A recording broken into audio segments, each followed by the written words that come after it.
Pendwa ya vintu ifisume vyoza bula kwibukisha Kana depotimo Wimbo wa temenu wa katongi Abazunga watita katongi Nagula kwibukisha kateka Kaibuku muna kapona Nenseko siove pameso Yamwa maume baya Iyaba maume Iyaba maume Kateka wabantu Twakulila lelo twakulila Shika kukonke milimo shove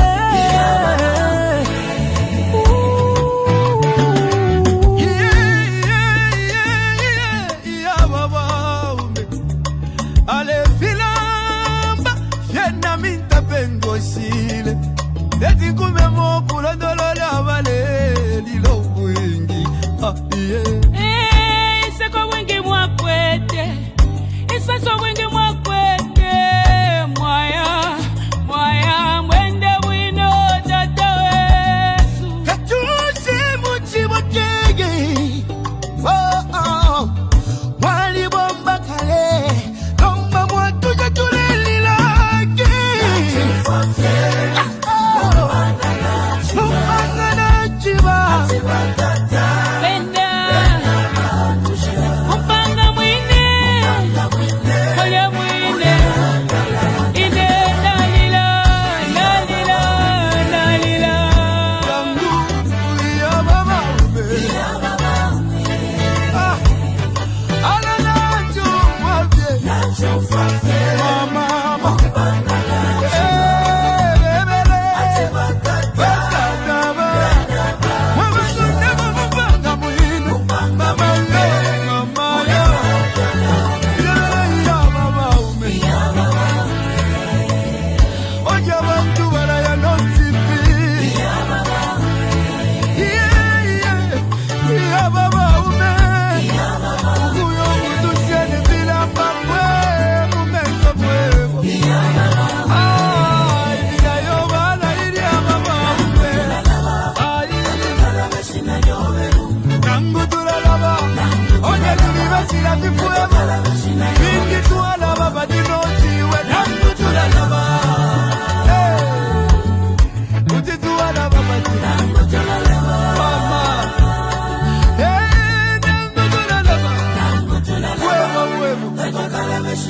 Ukula bebyo wati dobwingi Ibisebo wapangiri obwingi Ukuchinjo lusako kumoneko busaka Mama Kutituwa na basiyani Chagwa katuse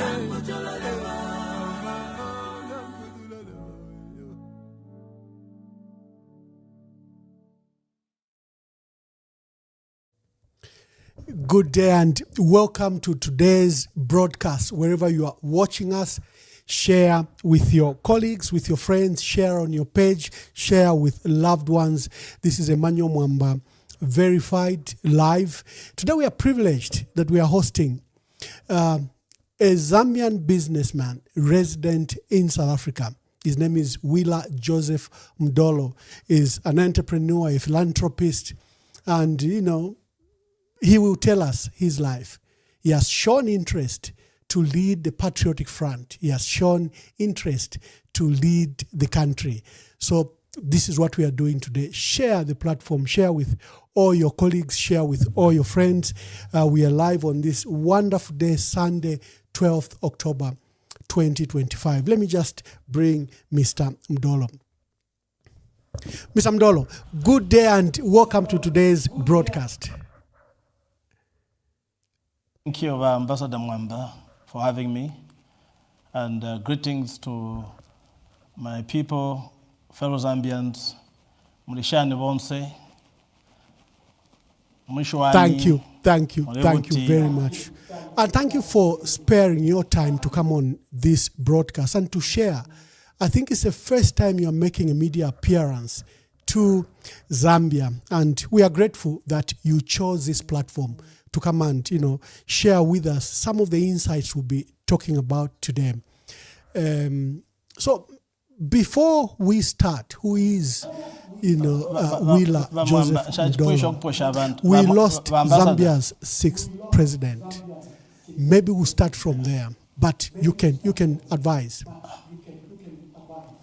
Vamwamba, I have not finished greeting my people and my fellow Zambians. I think you interjected before I finished.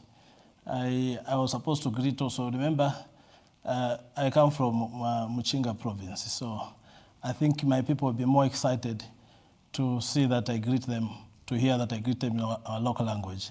The Namwangas there, the Nyikas there, Makata, Muriuri Mkwai, and Marimakora, Muritiani, Kuchpata. I greeted others, Western province and Southern province. I greeted them in our local and native languages, because we do have our elders who may not really understand this particular language that is very universal for our country. But it is important. Yes, Bamwamba, now we can, I think, engage in our conversation. And thank you also to my fellow Zambians for giving me this opportunity. I know a lot has been said about me, and I think everyone was anxious and waiting to hear me now. And this is the Mudolo, the truth now, will be speaking to you. Not the one who has been scandalized a lot on social media. And today you are going to get the truth. You will be able to get now to the clear information, the truth from the horse's mouth. So wonderful, I'm very wonderful. grateful. So before we begin the program, we've had a matter in our country, but you are a devout Christian and you made a request. Maybe we start with a prayer. Indeed, thank you so much. Thank you. I'll say a short prayer. Father, we come before your throne of mercy. We thank you for this opportunity to engage into this conversation, Lord, where we are discussing the issues of national interest.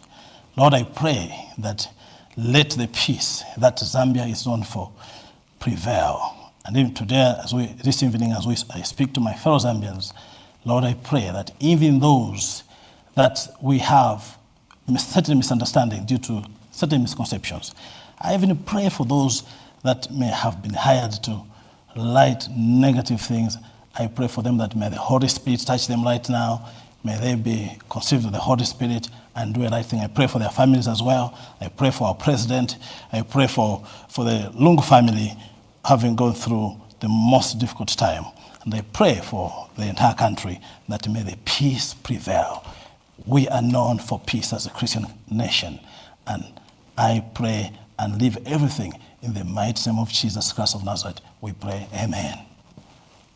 And amen, and Zambians say amen. Thank you very much for that prayer, and we'll be getting into the program. I was saying that we've had the last 4 months a sad state of affair. We lost Zambia's 6th president on 5th June 2025. He has not been put to rest. Maybe it's an opportunity for you to say your condolences before we go into the program.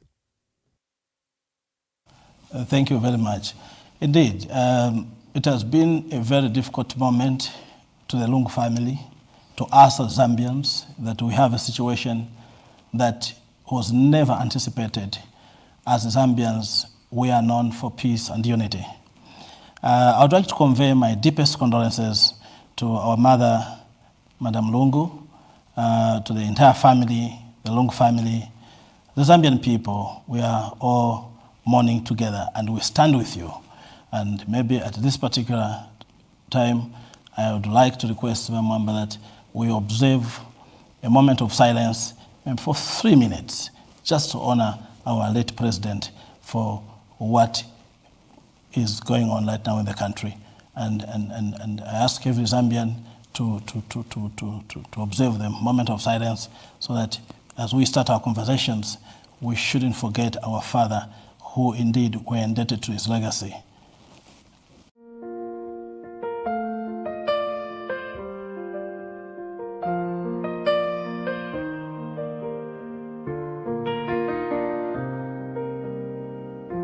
Today we stand at a crossroads, not just of politics, but of conscience. The passing of our humble president, Mr. Edgar Chagwa Lungu, is not only a moment of mourning, it is a moment of reckoning. Let this be a message to every future politician of Zambia. Power is not a crown. It is a responsibility. You are not above the people, you are born of them. You are raised by their trust, and you are judged by how you honor it. What we witnessed during President Lungu's health challenges must never happen again. No family should be dragged through courtrooms while grieving. No widow should plead for dignity. No orphan should wait for justice to bury their father. This is not the Zambia we were meant to be. Let us start over. Let us rebuild, not just our institutions, but our hearts. Let the death of President Lungu remind us that we are each other's keeper. That love is not weakness, it is our greatest strength. That the Bible commands us to care for the widow, the orphan, and the stranger. And that true leadership begins with compassion. We only have one Zambia. Let us raise her high, not with slogans, but with service. Let us show love, not just in words, but in action. Let us unite, not just in grief, but in purpose. To the Lungu family, we are with you. To every citizen, your pain matters. To every leader, your legacy begins now. One Zambia, one nation, one heart.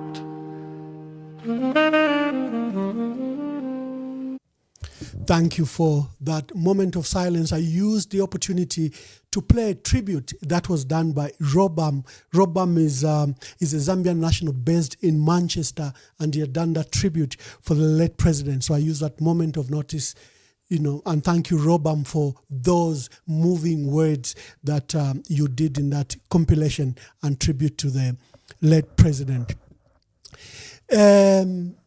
As we begin, first to you, dear audience, share the broadcast, share, and begin to comment. Tell us where you are calling from. Is the broadcast clear? We want this, for you to get it and get it very clearly. Zambia is standing at a precipice. We are going to elections next year in 2026, and there's an array of leaders that have emerged, including Willah Joseph Mudolo, 45-year-old, and he just celebrated his birthday on August 25th. Today, you hear from what we call the horse's mouth. Who is Joseph Willah Mudolo? Mr. Mudolo, tell us. Thank you so much, Ambassador, and thank you so much to the listeners, my fellow Zambians, and all those who are listening to me for the first time. So, my name is Willah Joseph Mudolo. As you know, as you have heard, I know there's a lot that has happened. I'm sure you were very much expectant to hear me, and that Nguyu Chilumendo have been where from nowhere he has bent the social media and some sort of confusion and all that, misunderstanding, misconceptions and all that. So Willah is from Sami village. He was born on the Kopi. So I'm a Coppola king. Everyone who is born on the Copper Belt, those who have had an experience of center, Gayanunka center filia. So this is Willah, moved to the village when he was a toddler, and settled at Sami village, one of the farms which you still have there. Grew up from there. I have an experience of walking barefooted. I've gone to school, walking and working in the farms, herding cattle in the bushes. So Willah is a village boy, and at the same time is a copper king, having been born on the copper belt. Willah has 3 children, a wife, and is a brother, a cousin, nephew to the Mudolos and several others family who are linked to ourselves and from Mchinga and several other parts. So my journey started from Sami, where I went to Sami Primary School, and from grade 1 to grade 7. From there I went to Mlekatembo Basic, which is now Mlekatembo Secondary School. And from there I went to Isoka Boys. That is where I completed my grade 12. Before I actually even went to study to college, where I was able to work. Actually, for those who are in Isoka, you're watching me now, you should be able to understand that I once worked in Vinati filling station, which it was under the Tota, which belonged to my relatives, my auntie. So I worked from there. My life started from there. I've done all what you may think of a village boy would do. I was a very determined person from a tender age, where I was able to even ask my teachers during holidays that, do you have a field where I can cultivate for you and you give me some money? And I would do that. I would do such type of jobs. And when I earn money, I would actually go to Isoka market there, and I would even buy some sort of bag, because it used to be some sort of barter system in the village where you give salt and the people come and work for you in the field. So I am one of those, who were privileged to experience that life. So I'd work there. So when I went to study, I first went to NIEC. That's where I did my first accounting, basically, before I went to accumulate my degrees overseas.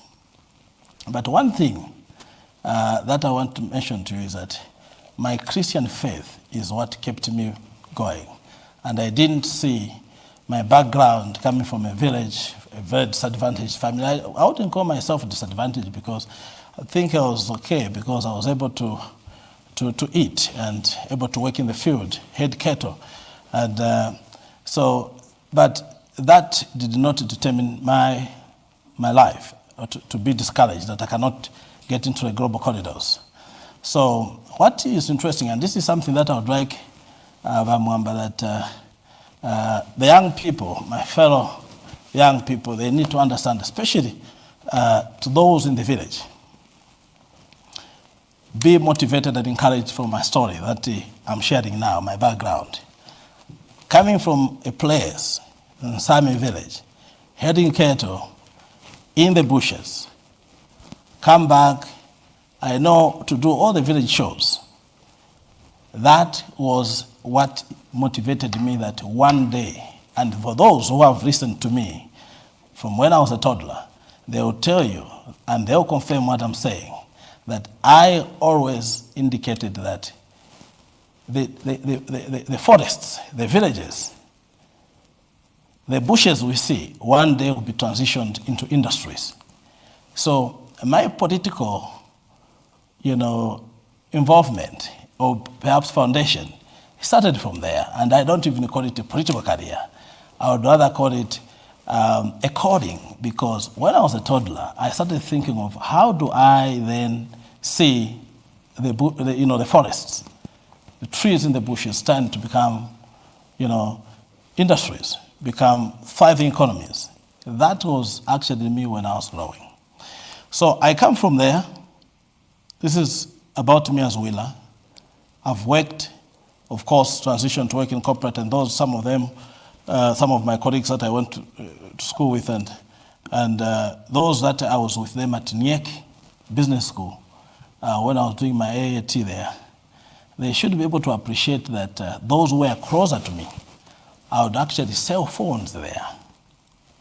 That time, the Nokia phones had just come, so I would buy them from Tanzania and sell them fellow students.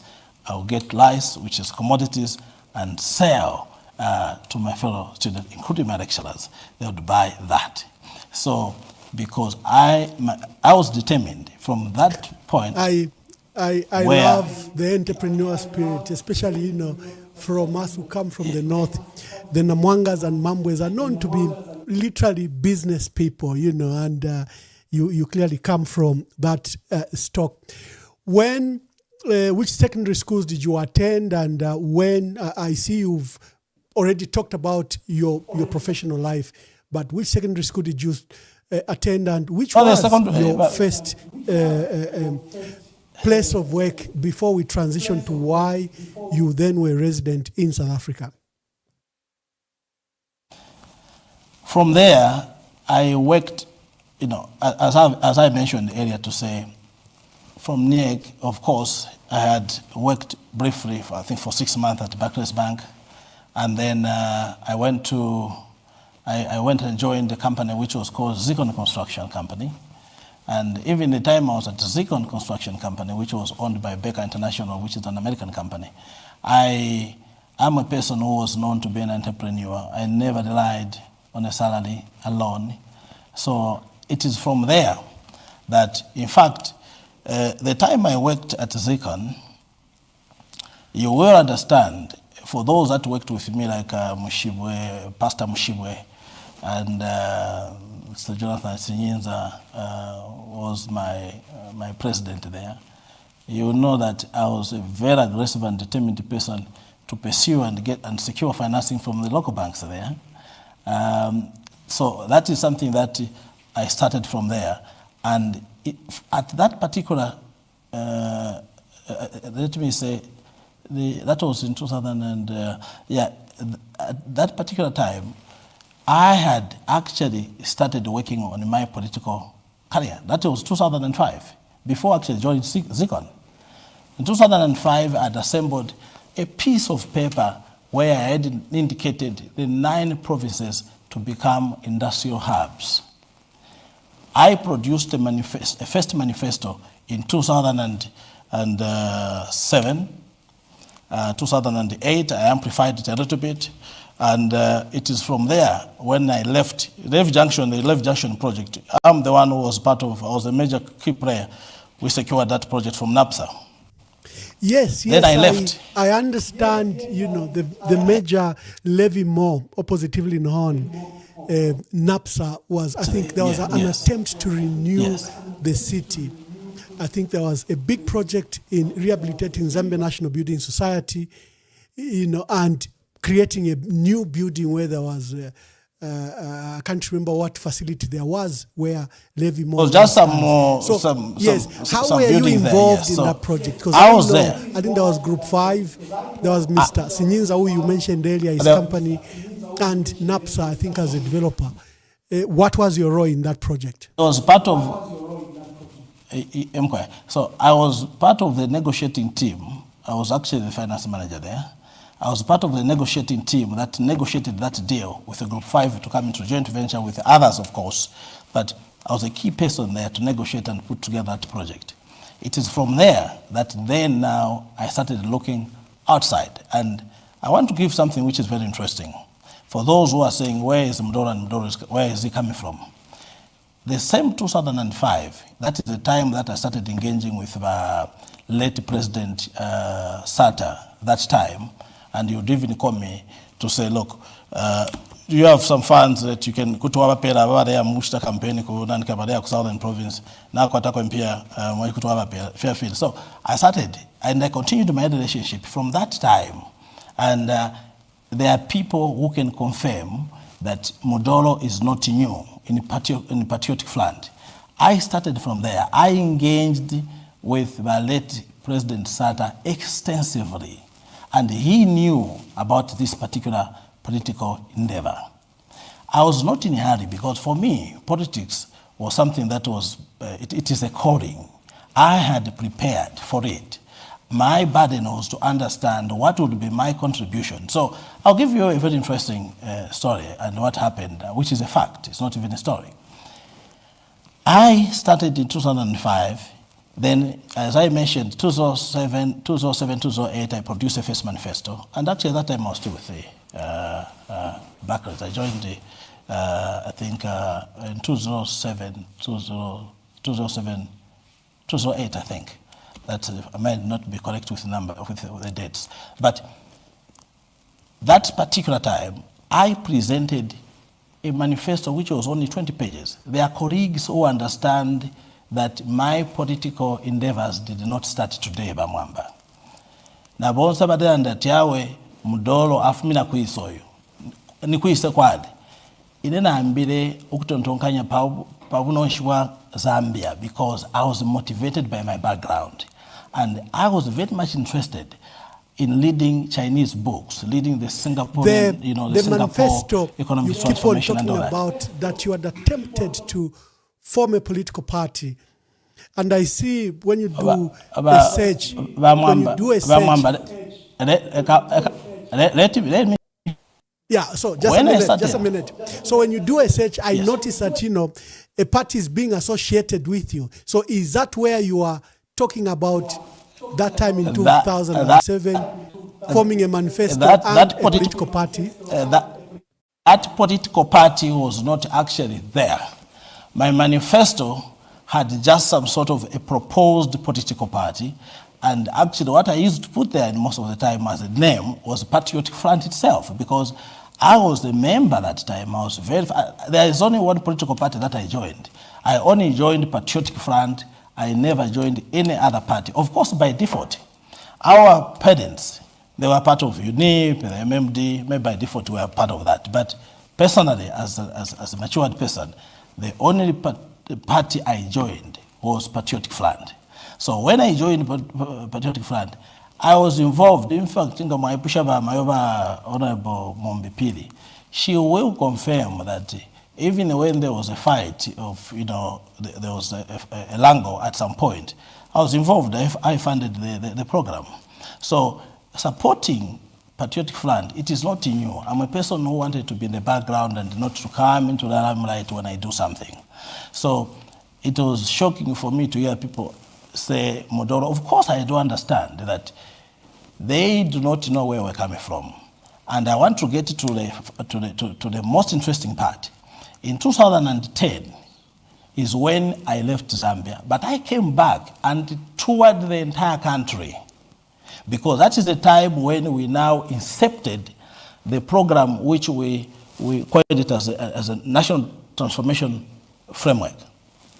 This was done without anyone influencing me. I was self-motivated, and those who know, who have been speaking to me, they do understand about this. In 2011, the new province was born. That was Muchinga. There was a delimitation of Northern Province to introduce Muchinga when the PF came into power. I had taken a thorough review from 1964 to 1991. The ultimate objective there was for me to understand what really transpired during the first regime.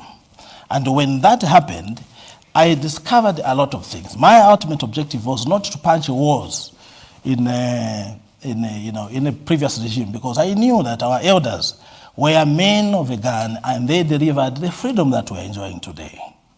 But I wanted to understand, and I discovered a lot of things to say the reason why a very robust industrial strategy, which was there from 1964, failed. It was purely because it was a borrowed program from the colonial government, which they didn't have the full DNA, our elders, to understand how they can sustain such type of initiatives. So I discovered that in 1970s... I can't wait that we go into your thoughts about the economy of Zambia and how it can be transformed. Just briefly, let's discuss this. I see you go to Henriot Watt University, and you also you go to Edinburgh Business School in London. You were associated, I think you worked with Barclays. Then in 2010, you moved to South Africa. Just summarize for us, because I want them to transition to an issue that has been burning in the country. I'll give you the chronological order in terms of what happened. I didn't move to South Africa straight. I came to South Africa, yes, that was sometime in 2011, 2012. I was in and out, and I started, of course, doing some business here, and then I left. I went to Hong Kong. So Hong Kong is where the Lord opened many, many doors that I got to learn. But there's something before I get to give you the sequence of my transition.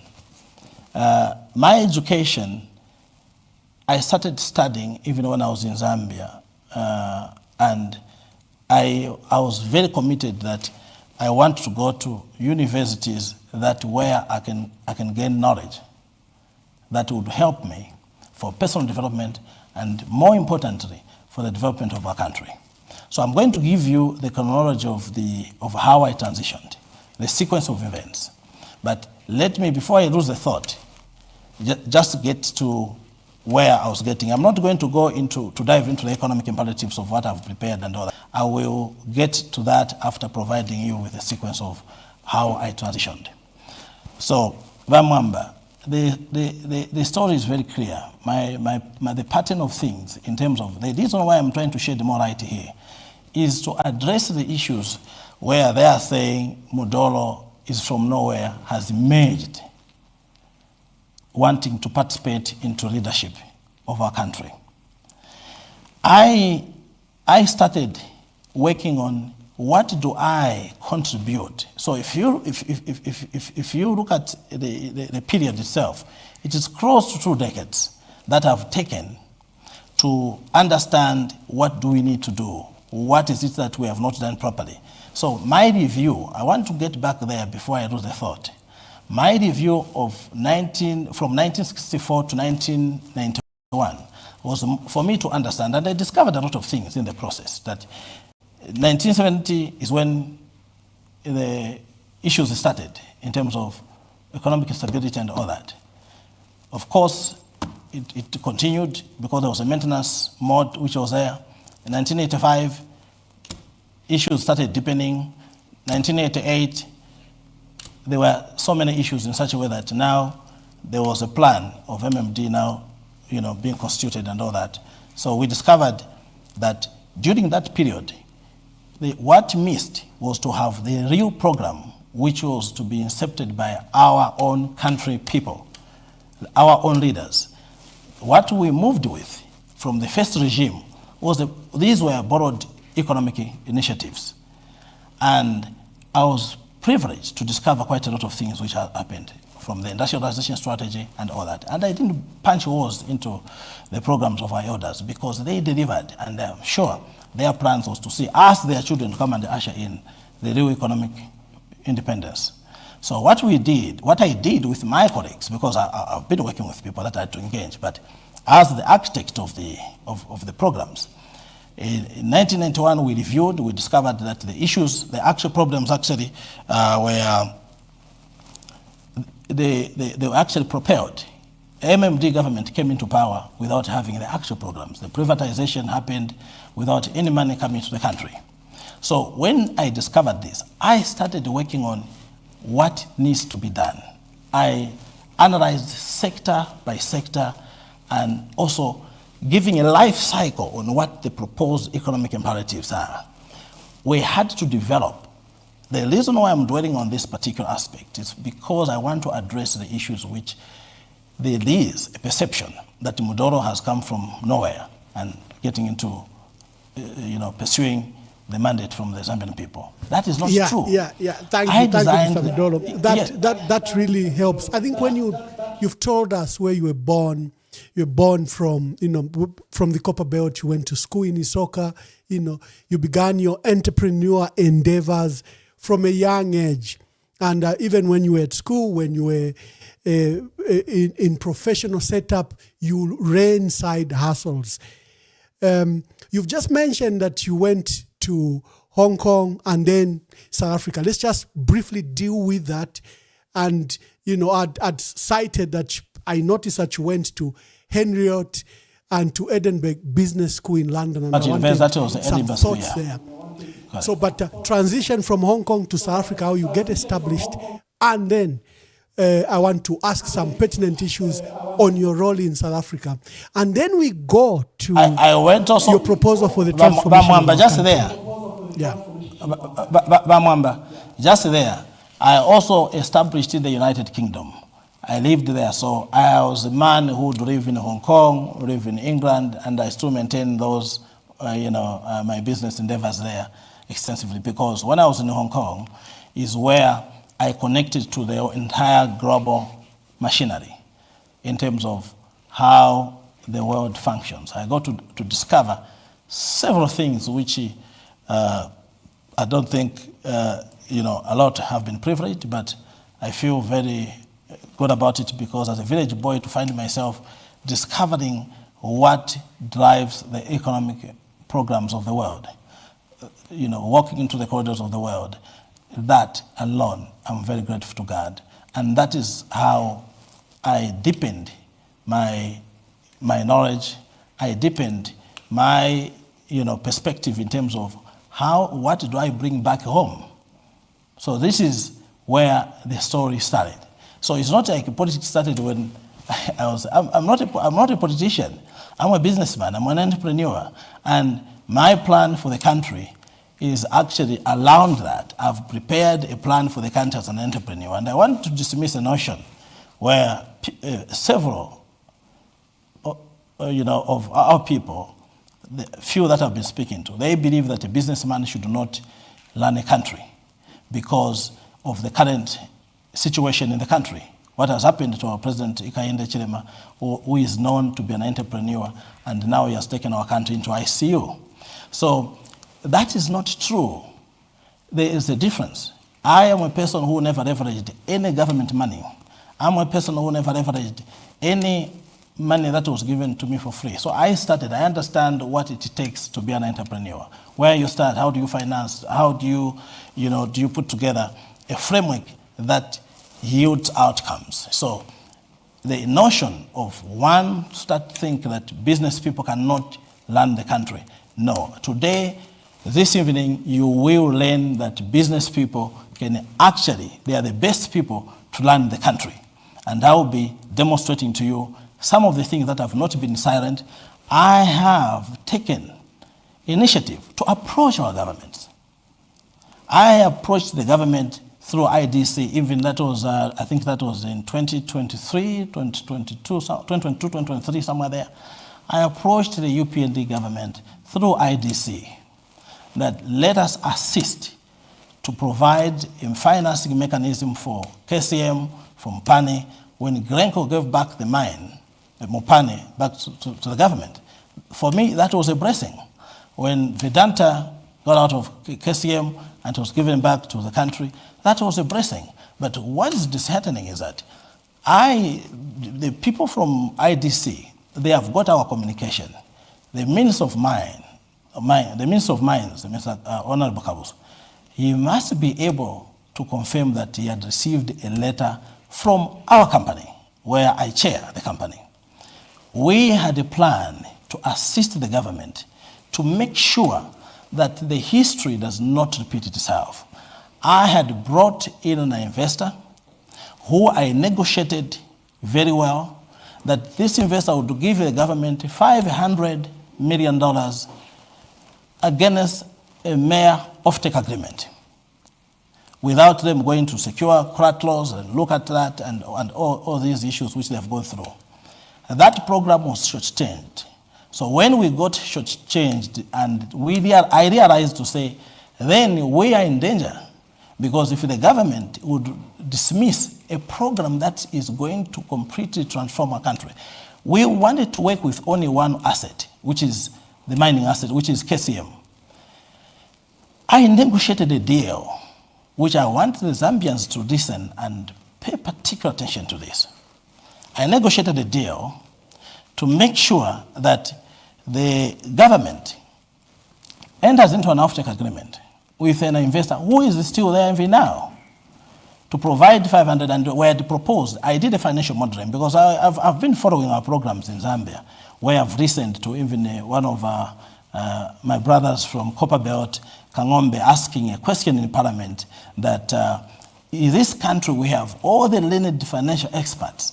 Does it mean that we do not have people who can do the financial modeling to find a solution for the country? And I'm confirming that I did this. I tried to advise the government. We were not given an opportunity. And it is from that premise that I decided to say, I have to get into the ring of leadership. The $500 million could have come in without them going to borrow, to come in as a cash call. I pay me, I produce for you, then you buy. It was a very, very clear deal. Yeah, thank you very much, Mr. Mudolo. Thank you very much. Thank you very much, Mr. Mudolo. Dear viewers, we are hosting Willah Joseph Mudolo, a businessman, Zambian businessman, resident in South Africa. He has just walked us through his early life and his professional life. And I want now to move to, the state of our economy and then your proposed solution and why you think you should lead the Patriotic Front. I will take a short break before that, and colleagues, share this broadcast and let's listen to Mr. Mudolo. I will take a few, just a moment of a break, and I'll come back to you. 6. This story I'm hearing that the president has apita. Koma ma MP na makansela bazaluza. Manje president azasebe. Verani. Manje president muni ona nilipe zero ine. Manje president azasebeza bwanje eka. Azasebeza bwanje president eka.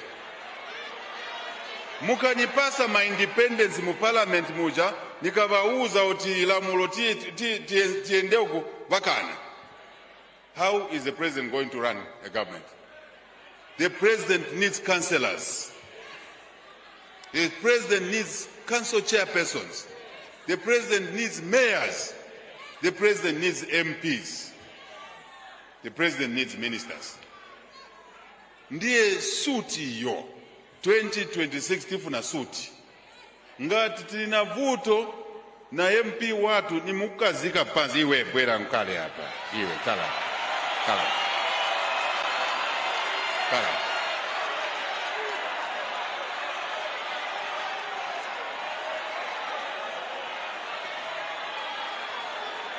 Zambia, Muma councils where we have no council chairpersons, we have no mayors, tivutika. Tifuno gwira nchito, mayor akamba vinango. Tifuna mulusaka, mayor watu mulusaka muno, mayor watu.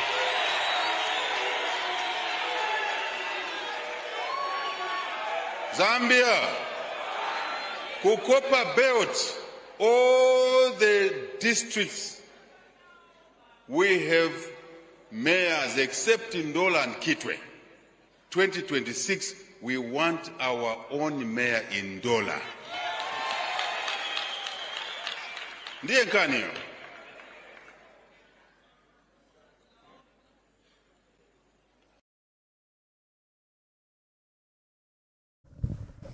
Thank you very much to our dear listeners, and thank you for sharing this broadcast. We are hosting a Zambian national resident in South Africa, Mr. Willah Joseph Mudolo. He's recently expressed interest to stand as a PF presidential candidate to join the other aspirants in the Patriotic Front. And in turn, he has said he wishes to stand as president if the PF adopted him. Mr.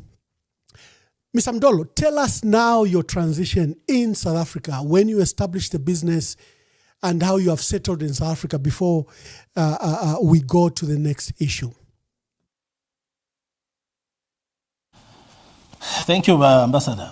So, as I've indicated in my earlier, conversation, is that I have been doing business in so many countries. South Africa is just one of them, and we're in various sectors: finance, advisory, property development, commodities trading, fund management.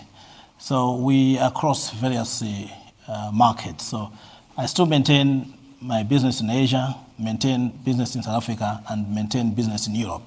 So there are several businesses that I am into. And so South Africa is not the only one. That's the reason why I wanted to clarify that aspect, that yes, in South Africa, this is the base. It's like home now. But I still maintain my business interest in Asia, my business interest in Europe, and several other African countries. So we trade across various industries and sectors. So that's what I do. Recently, you were in the news in the negative. First of all, I saw a wonderful story which I shared on my page in 2022, where there was one African listed, among the few Africans listed in Egypt. Egypt is building a new city. It's $100 billion project, and you are listed among the financial advisors or brokers of that $100 billion project. What are you doing, or what were you doing in Egypt?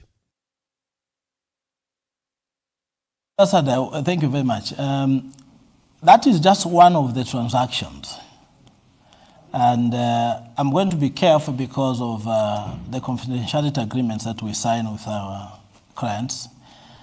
I've raised money, billions and billions for several countries, not only in Africa, across Asia, Europe as well.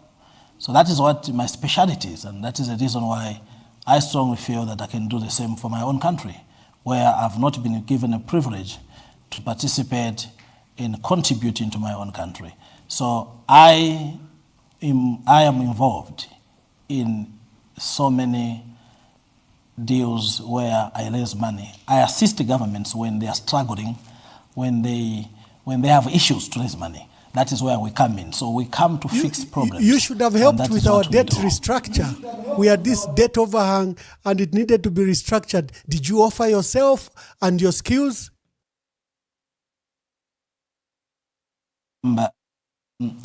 I started pursuing to try and contribute to my own country. Several years back, it is almost now 10 to 11 years. I have tried, even when we were still in power as Patriotic Front, I tried to be part of the people who would contribute to my own country. I feel sad that Zambia went with a begging bowl, now trying to restructure debt, which they are so excited about it, when what they have done is completely not helpful to our country. The debt restructuring, which maybe Zambians are excited, the process has not even been completed. There was no need for the government to go and hire people when we are here. So I've tried to participate and the opportunities were not availed. I've tried in this particular government, current government, UPND government, to try and assist. The opportunity was not provided. Restructuring a debt for the country does not require the approach that they have taken. You can see now that our economy is in ICU. Even if you look at the current budget, which was recently presented, you can't bring in austerity measures in a country like Zambia at this stage. The structural adjustments have to be done properly, not the way it has been done. I was actually very sad that they go with a begging bowl. Zambia does not need to go through what we are going through. It is very, very simple. What they needed to do, you can't, Bamwamba, I'll give you an example. You cannot bring austerity measures in a country which is already in ICU. It's like now kwa tenko ngore kumuntu. Eri akwebati wilaya kunchito mkubomba ikala fipanganda. Nishiwari mkwa tenko ngore. You don't do that. And Zambia has got so much potential as a country. So the structural adjustments, the one which is in place right now, it is not new. That is what we have been enduring from way back in 1964. We have gone through that process. Why? Because there is no financial engineering that has been deployed to leverage what we have. It is very, very simple. You don't need the magic here. The austerity measures which have been put in place right now, what they have done, they have actually, they have done what we call import compression. So the import compression, what they are trying to do is to reduce on the import side and generate surpluses, from the net export earnings, because we are only depending on copper. You do not manage the economy that way. Zambia has got so much potential. What the government needed to do, you can manage the public debt through diversification mechanism, where you look at various components of the economy. You look at tradable sectors. That's what you have to look at. You look at tradable sectors. And I'll give you something which is going to shock the Zambian people today. When you look at tradable sectors, okay, these are the sectors where we can generate surpluses. The issue which we are facing today, if I am given an opportunity to come in as a president under my government, one thing we'll do is to establish a sovereign fund. The sovereign fund, where do you get money? We have assets. What they needed to do was to look on the asset side, because you need to look at external balance. That should be your focus, because what they do right now, where they went to IMF and secured that, and they get excited that they have secured 1.3 billion. It is an insult to us as Zambians, especially myself, who understand what needs to be done. And I'll give you a very simple reason. What they needed to do was to look at on the asset side of our balance sheet, to say, okay, we have got the mines. For instance, we had Mopane, we have KCM, and they could have actually established a company that could have focused on exploration, so that when you explore the assets and you have the bankable reports which says there is that asset with a value of with such a value of maybe minerals, copper, gold, manganese, and lithium. So you can have several assets which they can do that. And what you do there is that you get, for instance, Mopane. I just want to give an example of what is there. You get Mopane. What I did was to arrange with an offtake. There's a company that is a major consumer of copper. I arranged it to say, this is some sort of like in Bemba said Dionko, they can try to resolve the issues. They would have gotten that offtake agreement. I propose that the 500 will be paid. You have to cut deals for you to establish a very good foundation and how you manage, the public debt. So the public debt, in my government, if given an opportunity, we will manage that through diversification. We will make sure that assets like Mopane, we get part of it, 50% of it is owned by the government, and then we sign. I had arranged that the company that I had arranged was to sign a contract, an offtake agreement for 20 years, for example, for 20 years offtake. But the money was not in that particular offtake. There are two ways you can do it. They could have gone actually to the market, negotiate with, I know the companies, and they were ready to do that. We had approached the Minister of Mines, we wrote to them, and they didn't come back. So what they could have done, it was very simple. Get a 20-year offtake agreement for 50% of production. You say 50% of the production that will be producing from KCM, it will be going to this particular company with an agreed discount of maybe minus 12% LME price. And then, but the money was not only in that particular transaction. The money was in the financial instrument where we arranged that we would have an insurance contract. Either we go to the market, discount the cash flows of 20 years to now, and we had a very good deal where the government could have mobilized $12 to $15 billion, which is nothing.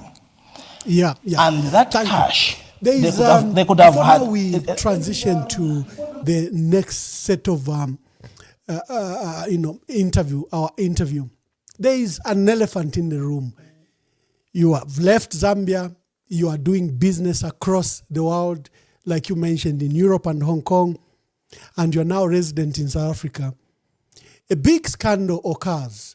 This religious prophet, Shepherd Bushiri, well known in South Africa, with a massive church, the authorities are pursuing him, and your name pops up.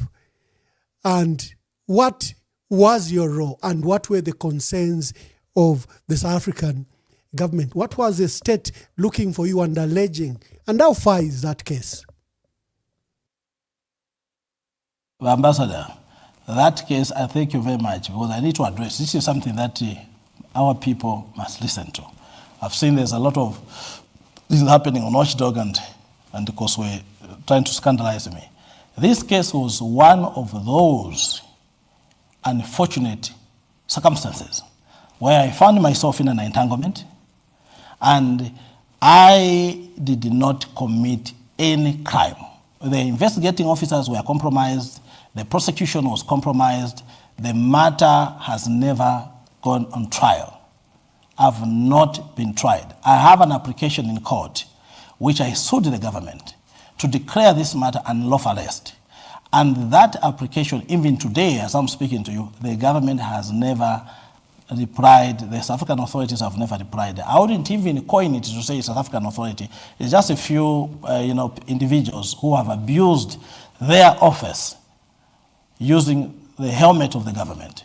I never committed any crime. If I committed any crime, then I wouldn't be here. I am in South Africa. I've cooperated with the South African authorities to ensure that I deal with any issue that surrounds me. I am a money lender myself. I lent money. It was a normal business transaction which I engaged with the man of God. I'm not going to start throwing mud at him or say things. What I would say here is that I found myself in a very compromised situation, not because of any other person, because of this. The few individuals who were compromised here in South Africa, and I'm still here. If I was a criminal or someone who had committed, an offense, and I know that this would take me to prison, I would have fled the country as well. But I have cooperated. I am here, and I take a full responsibility that this has to be resolved. So it is not something that would stand, relationship with Prophet Shepherd Bushiri, was it spiritual or it was a business? I engaged with Shepherd on business terms. It was not on the basis. I'm one person who is coming from a Christian background. When I find a person who is a man of God and is doing business, of course I'll go into their church when I find them, when I'm waiting maybe to have a meeting with them, and I pray with them. But I was not a member of his ministry. I've worked with him on business terms. It was business. And I wouldn't say he is the one who arrested me. It is the South African authorities, which the prosecutors, who I do not even want to coin as the South African government doing that, rather focus on, because I know the truth.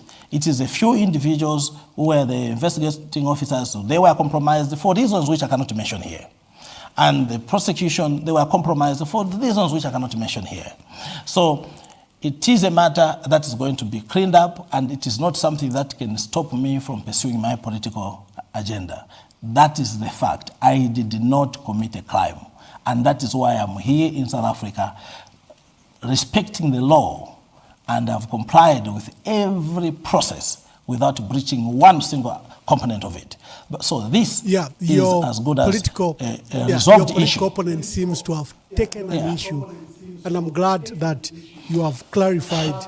Ambassador, your political enemies are saying you can't even come to Zambia and campaign. They are going to see me.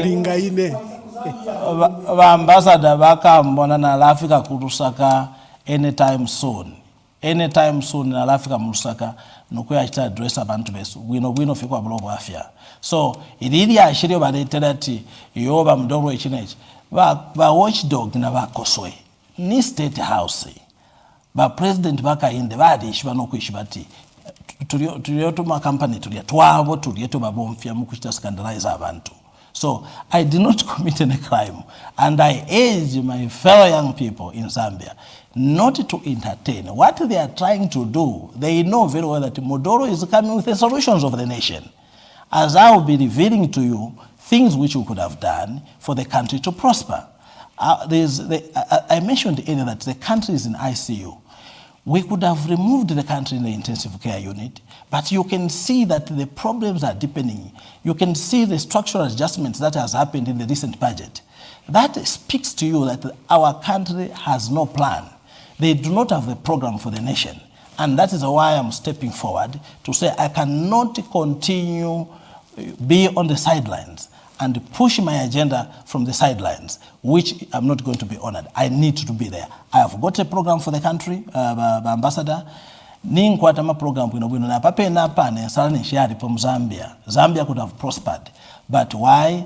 UPND, they think they know it all. People who have got skills, the expertise like myself, they do not want to listen to us. KCM is a very good example. We had arranged $500 million could have come in as a cash call. You know, pay me, I'll produce for you, then you buy at a discount. And we negotiated a very good deal to say 50% of production will be sold elsewhere. And also, I had done the financial modeling, which I could have provided, which could have raised $12 to $15 billion for the government without them going to struggle with the debt restructuring. We could have provided a mechanism that the government today, they could have gotten that 15, we discount those cash flows for that period. And we now raise money. In fact, me, I'm a deal maker. What I could have done, instead of us even spending money on providing the insurance lab for us to go to the stock exchange and list it there and then discount the cash flows on forward contracts, I wouldn't have done that. What we would have done, I negotiated a deal to say, you guys, you want copper, this company needed the copper from our country. I said, look, we sign an offtake agreement for 20 to 30 years. Yeah, not to cut you short.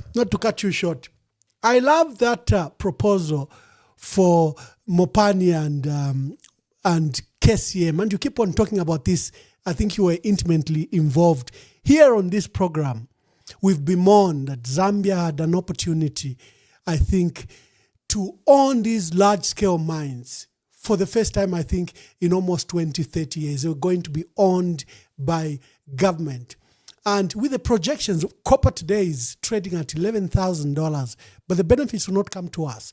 The benefits will go to KCM, First Quantum, or IRH. Why? Because we do not have controlling stakes in these mines.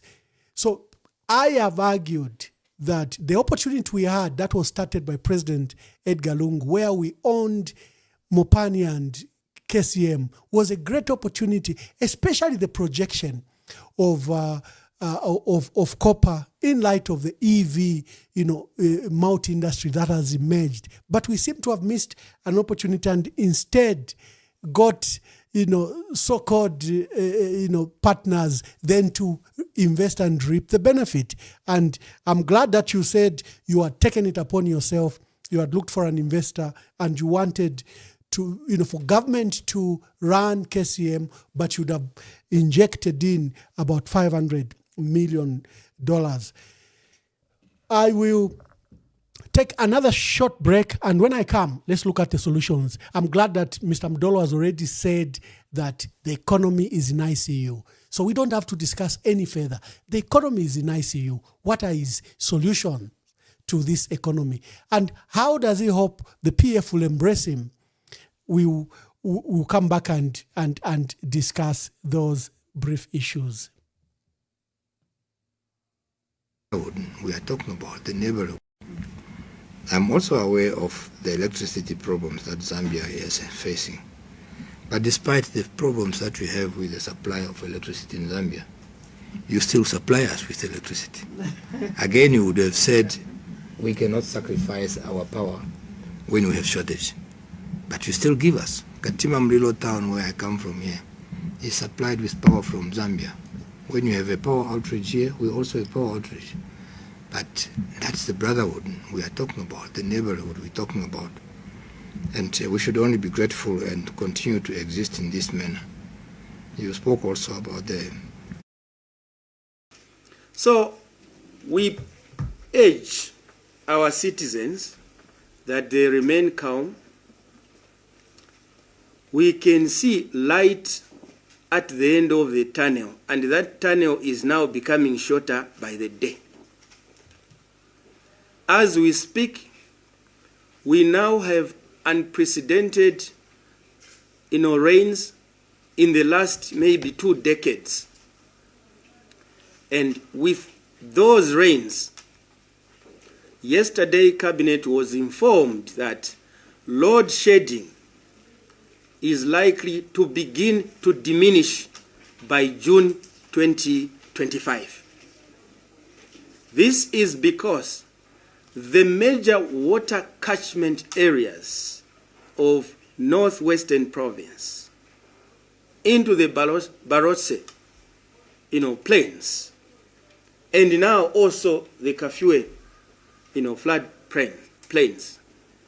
Water takes 3 months journey to move from Kaleni Hills, from Chavuma, into Victoria Falls, into Kariba. 3 solid months. Water moves very slowly in the plains because it's flat. This water which you see when it rains here in Lusaka, we are going for work at ZNBC. Then you find that water is running fast. It's here in Lusaka. But the water needed to change the electricity situation or the water level situation in the Kariba or Kafue Gorge, upper and lower, or Iteji, moves very slow because once it gets to the plains are flat, so water velocity for overland flow of water is reduced. You've heard the target already, 3 million tons. When we set this target, a lot of our political competitors say, Wofi, Wobera, Wenye, Boza, Kubea. This year we're tinkering on 1 million tons, knocking on the door. Psychological mark, as the minister said. It doesn't come by chance. It's the things we're discussing that we've had to do. Finish, Ambassador. It's the things that we've had to do, we're doing to get to 3 million tons, break the psychological mark, even our detractors, and they're there. Few as they may be, but they make a lot of noise. As the minister says, how can you talk of a failed state? You were running the country, you sunk us into debt, you failed to restructure the debt, you had no credibility. The economy was declining at minus 2.8%. Your friends come and clean up the mess you created. Instead of saying thank you, you're saying, no, Zambia is now a failed state. Are you talking to kids or you're talking to who? Honestly speaking. On average, So, according to President Hakainde Hichilema, he has put us on a good footing. The economy is growing. Things are better than 2021. This particular statement riled many Zambians because people know what the state of the economy was in 2021 and what the state of the economy is. They know the price of milling meal in 2021. They know the price of milling meal now. They know the price of fuel in 2021. They know the price of fuel, electricity, and they're feeling this pain. But you have a head of state who says we've achieved. He has literally even launched his campaign that he should be re-elected. You've used words that the economy is in ICU. But the people running it are saying they are better. When you hear that, what is your reflection? And let's begin to go to your proposed solutions for the economy. Ramwamba, thank you very much. The president, for him to actually start begging people to praise him for his failures, it is very sad. The country, when the country is doing well, you do not have to ask, and it is not all about, and one thing which I would like to clarify here, it is not, the performance of the country may be measured in terms of the GDP, but it does not necessarily translate that the wealth gets to the ordinary person. When UPND came into power, I was one of the people who expected a lot from them, that they had a diversification plan. For a country to prosper, What we expected UPND to do was to focus on the primary sector reforms so that we start generating domestic surpluses. There is no country, every country that prospers, you must have maybe 100 or thousands of product lines that you export. So you increase your net export earnings. That is what makes the country prosper, because you begin now to generate surpluses. The issue of going with a begging bowl, where President Hichilema, and I'm speaking to him candidly, he had no plan. That is the reason why we are saying he has done what he could according to his level of understanding. He needs to give us an opportunity. I'm coming in with solutions. One of the things which I will do under my government is to ensure that we increase the net export earnings by having we'll look at tradable sectors like agriculture, tourism, to provide service, the mining sector itself, manufacturing. Those are the issues which we are supposed to look at. Now, by HH, when he came into power as a president, the first thing he started to do was street measures. And now say civil servants cannot buy vehicles. Now the next time we'll hear is to say people should start going with scooters to the offices. And that is not how you deal with the issues. What they were supposed to do is to look at things. You look at the asset side of the country's balance sheet. We have mineral resources. What they could have done was very, very simple, especially something that the PF government did. And I'm not saying the PF government did not do certain things in the wrong way, but was to get back the assets, which is Mopane and the KCM. And by now, this is 4 years, the government could have generated, and I want to stress on something which myself have done, the financial modeling and all that.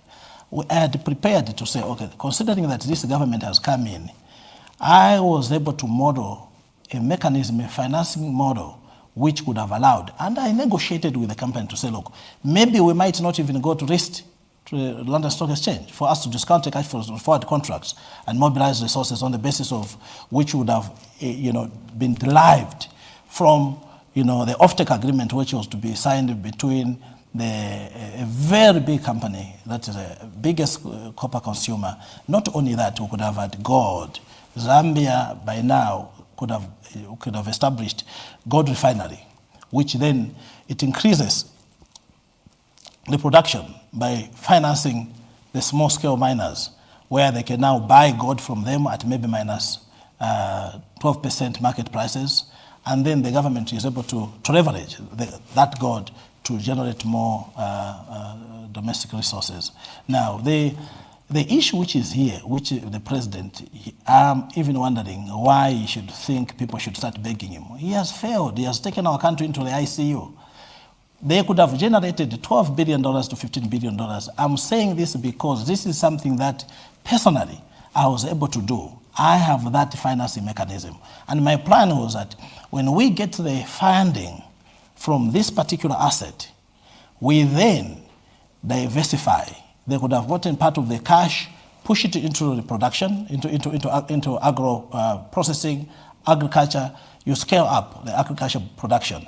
Assist farmers, give them the machinery, mechanize their farming, give them machinery. But now if you bring in a mechanism of street measures without really looking at on the other side of things, because what they are doing right now is chimono kuti that umuntu mwamwebati stop. So what they have been doing just to educate people who may not understand this, basic elements of the economy.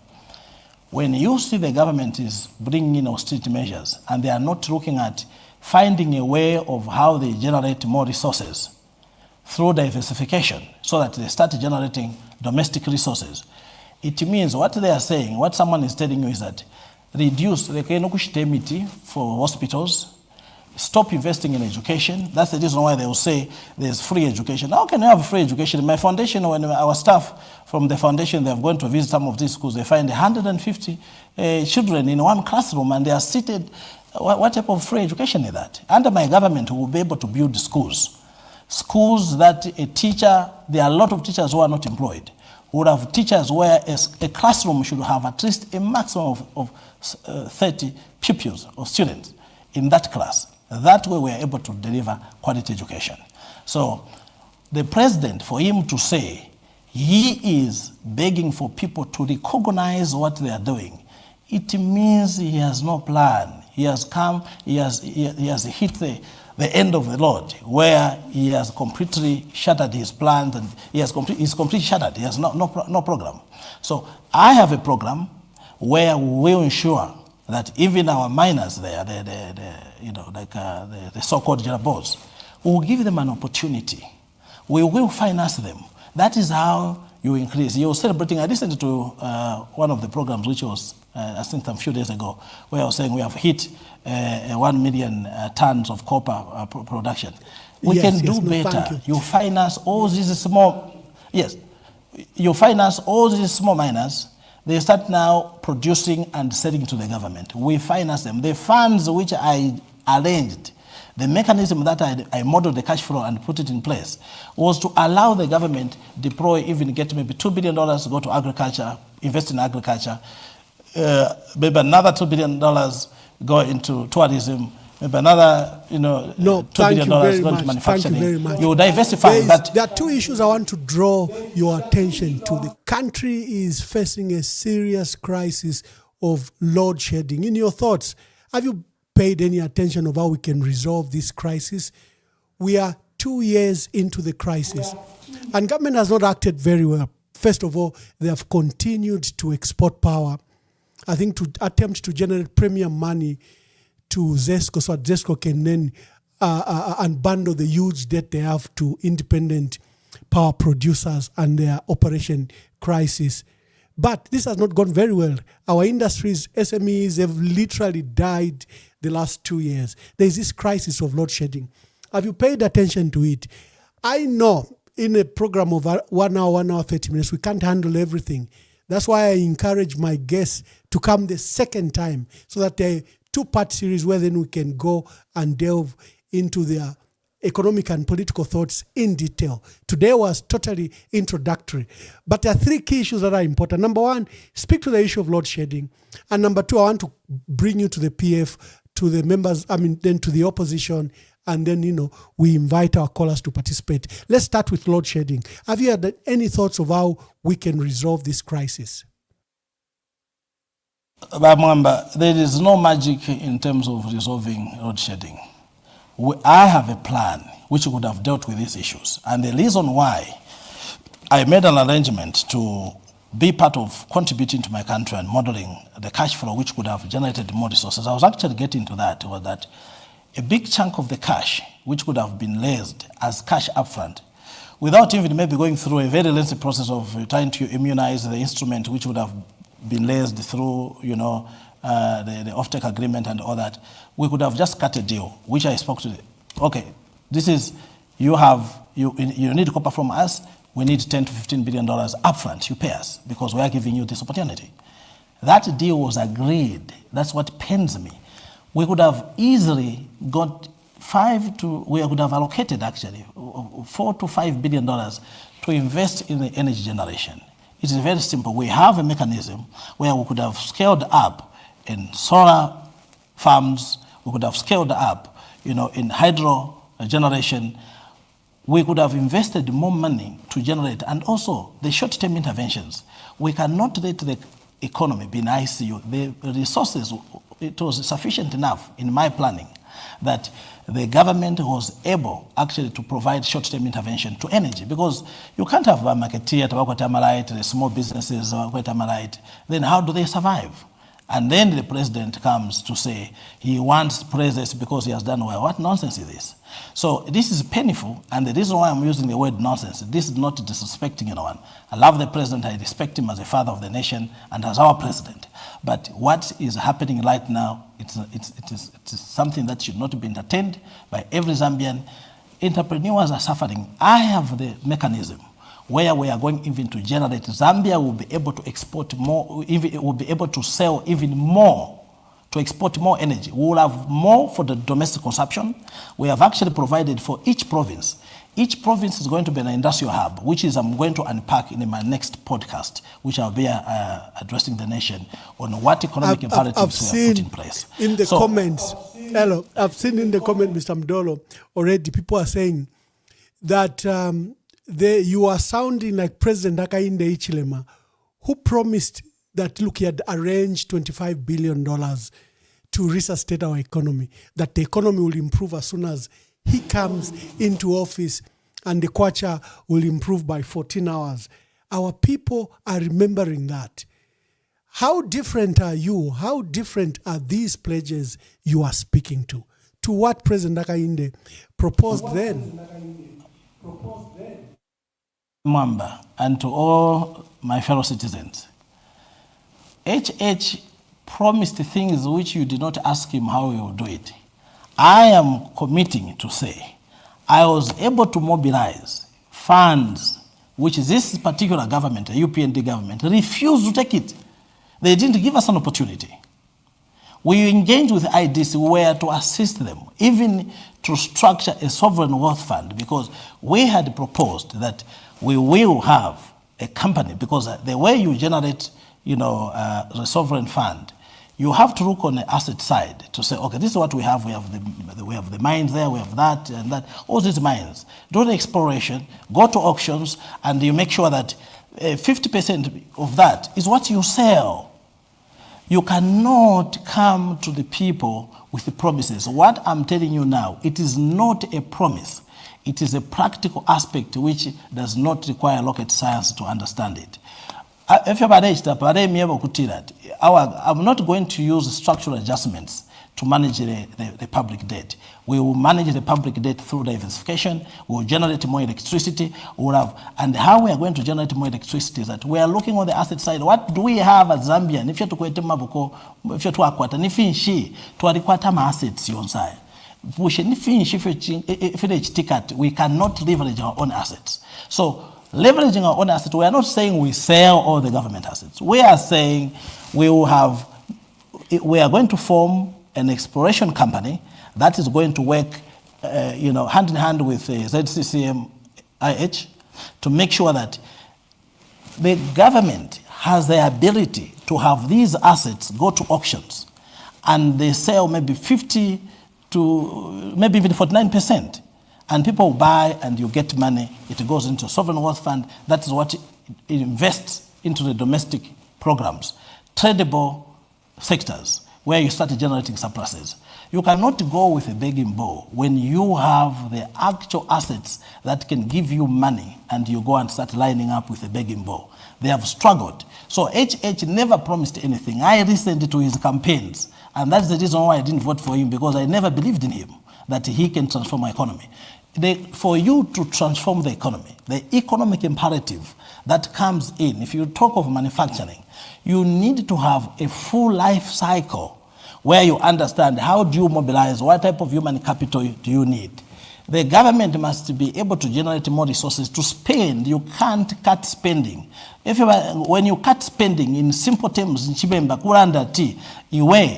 because what they have been doing is that they suppress the import suppression, and then they completely compress domestic demand. And when they compress domestic demand, then you have nothing, you have so much pressure. When you have pressure, then they tell you to say, okay, you can sell this government asset at a cheaper price. That is why you see all these mines have not produced any outcome that benefits the Zambian people. And this cannot continue. When agents need, that we need to do that. So this is not a rocket science, not a magic. It is not a promise. I am saying I am able to mobilize funds now using our own domestic assets. That's what we have. You look at that. When you have to look at the external balance. You deal with the issues. Our country has been on structural adjustments for many years, and that's the reason why we cannot prosper. But I'm about austerity budget.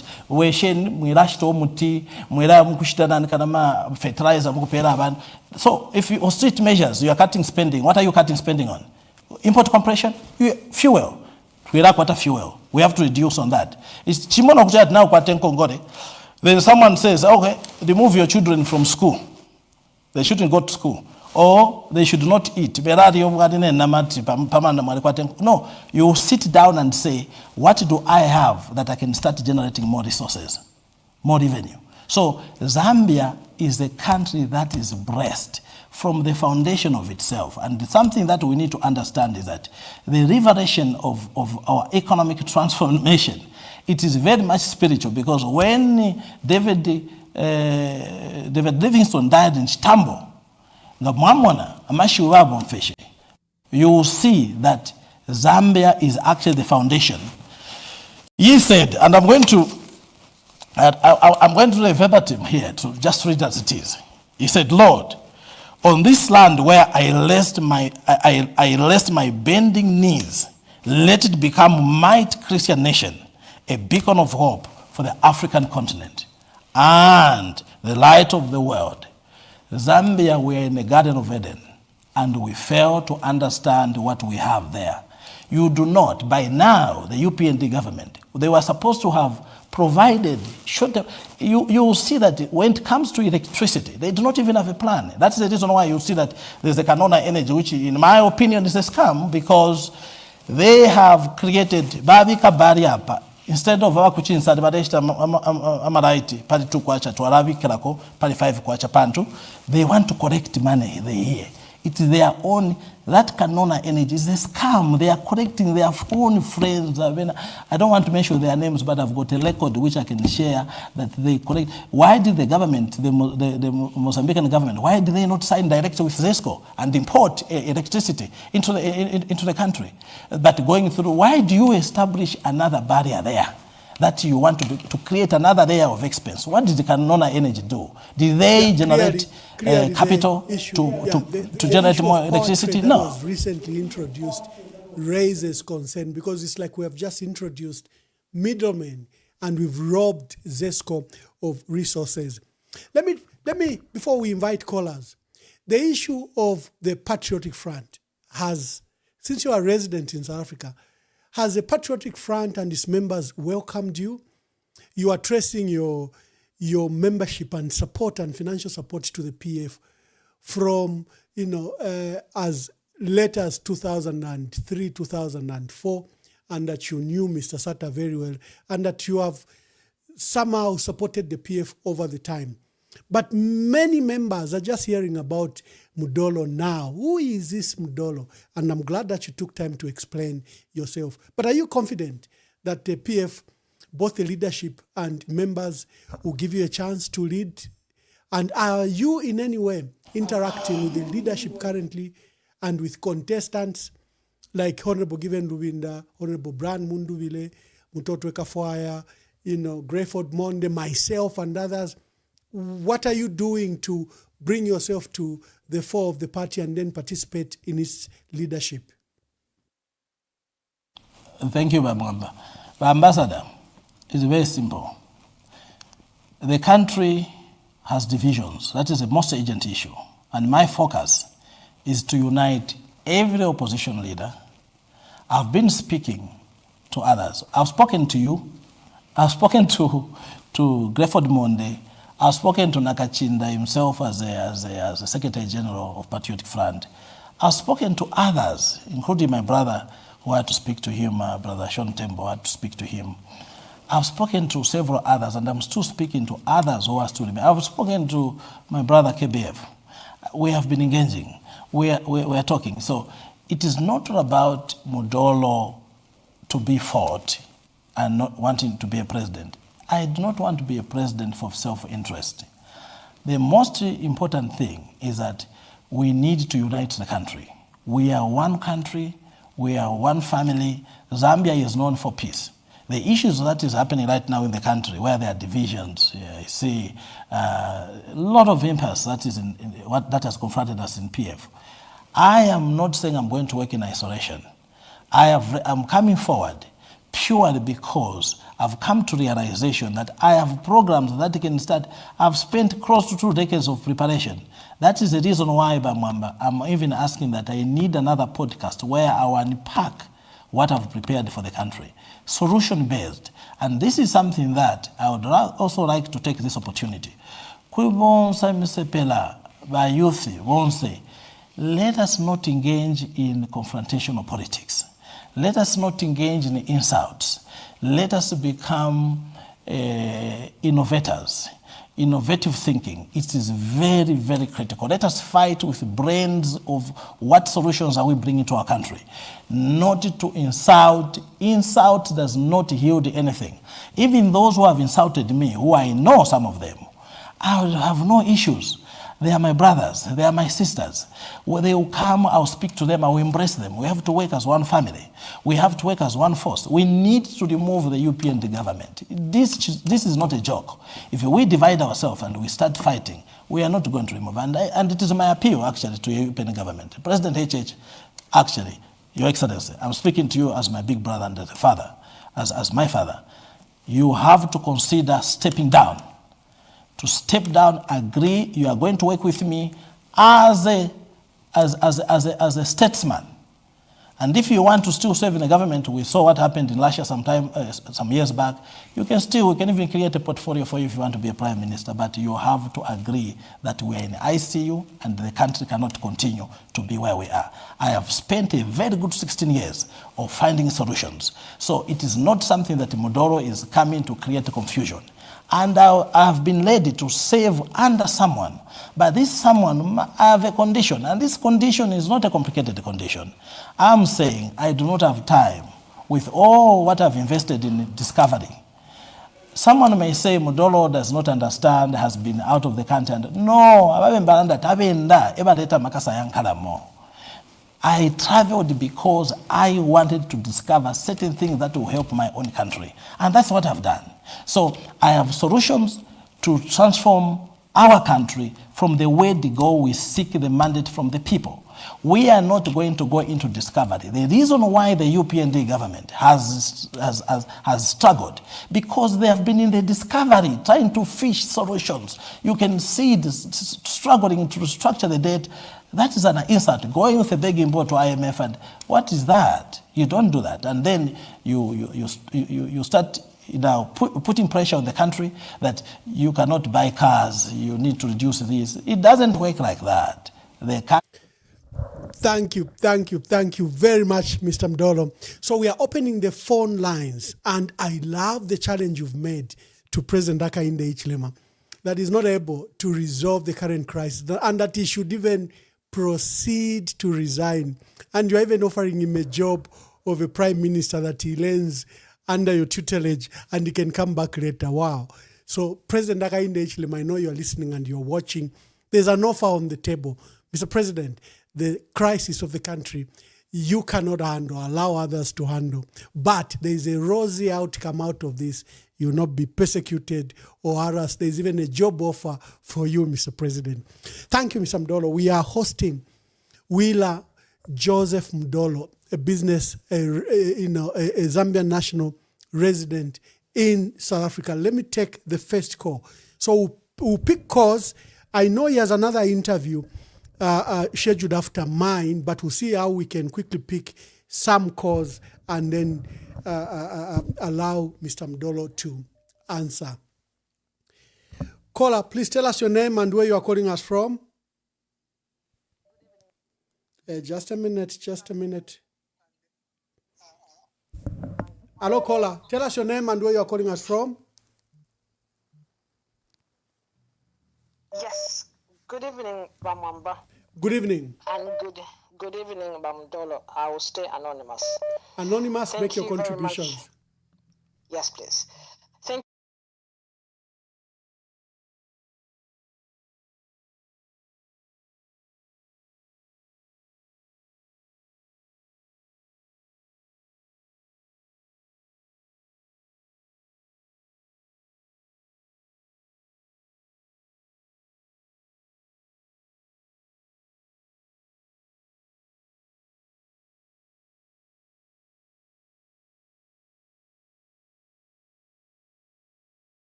I'm sorry, we lost volume there. I think we have to replay again. I'll ask you to repeat your question. I think when I did the switch over, we lost your volume. Just hold on. But maybe for now, please tell us your name and where you are calling us from. Tell us, hello, caller.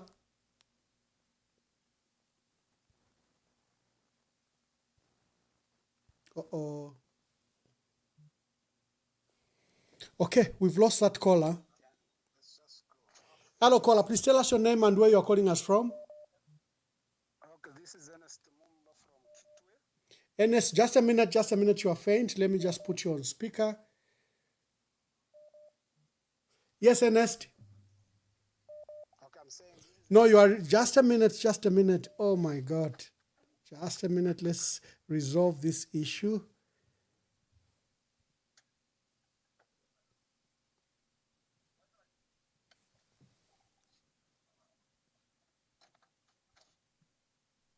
Oh, we've lost that caller. Just a minute again. I'm so sorry.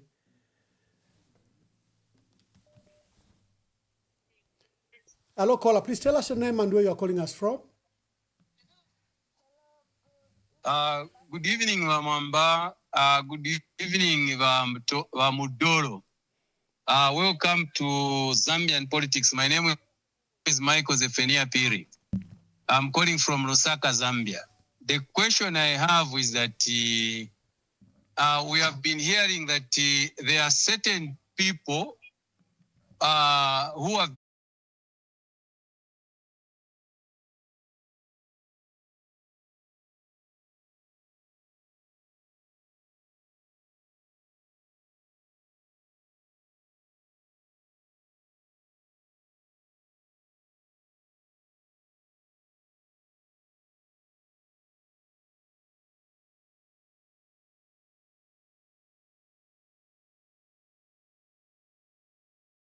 if he's elected. Sorry, I was just having that challenge. Just a minute. I think we've resolved that issue. You can now call. There was an issue of volume. Every time I switch, I put a picture or another, I'm losing the volume. And now I think we have resolved that. Make your calls.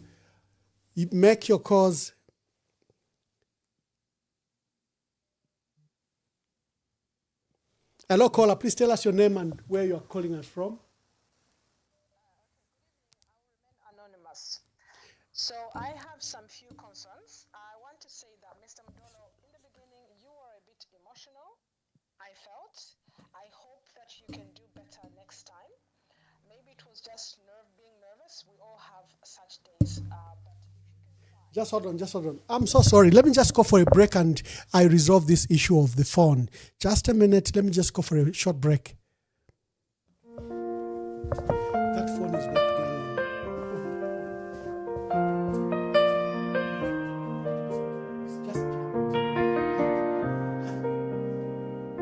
on. Today we stand at a crossroads, not just of politics, but of conscience. The passing of our humble president, Mr. Edgar Chagwa Lungu, is not only a moment of mourning, it is a moment of reckoning.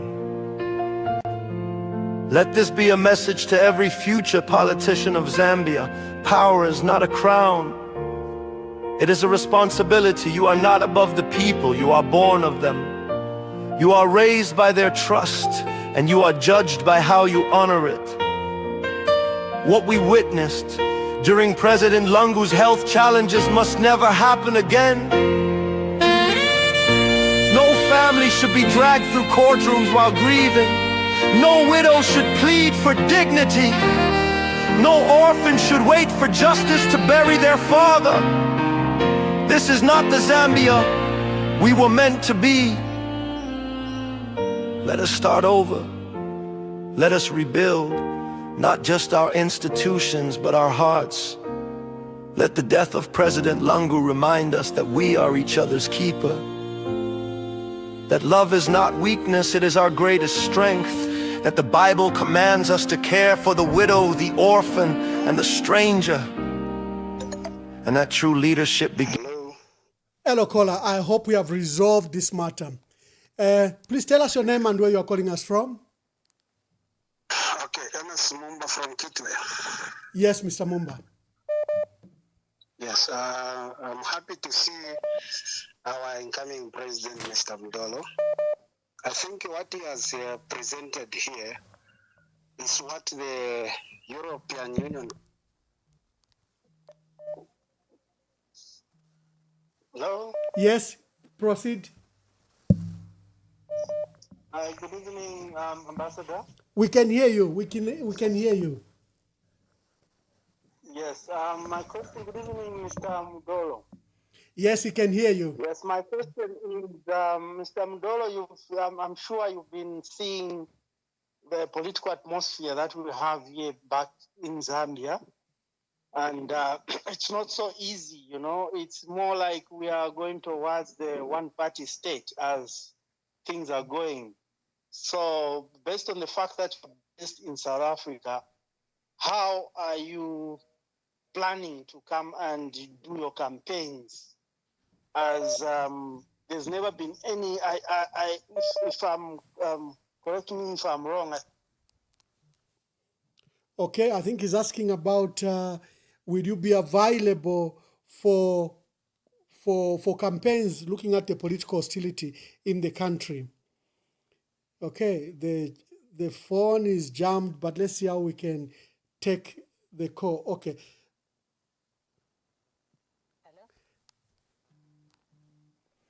Hello, caller.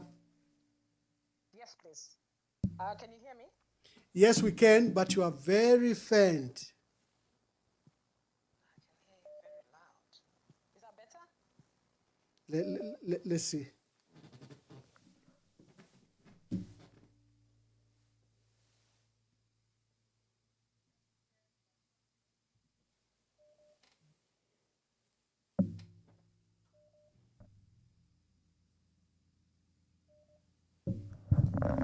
I have so many missed calls, The phone is just jamming. I don't know if I have to give a second line. Just a minute. I'm so sorry.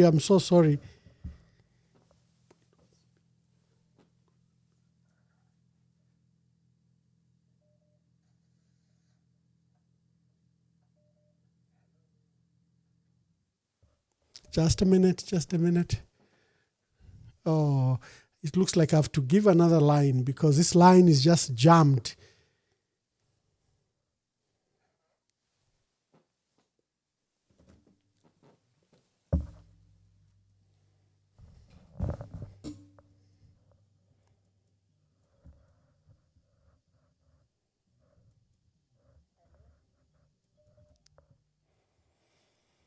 Okay, let me just take the break again just to resolve this issue. I'm so sorry to all the callers.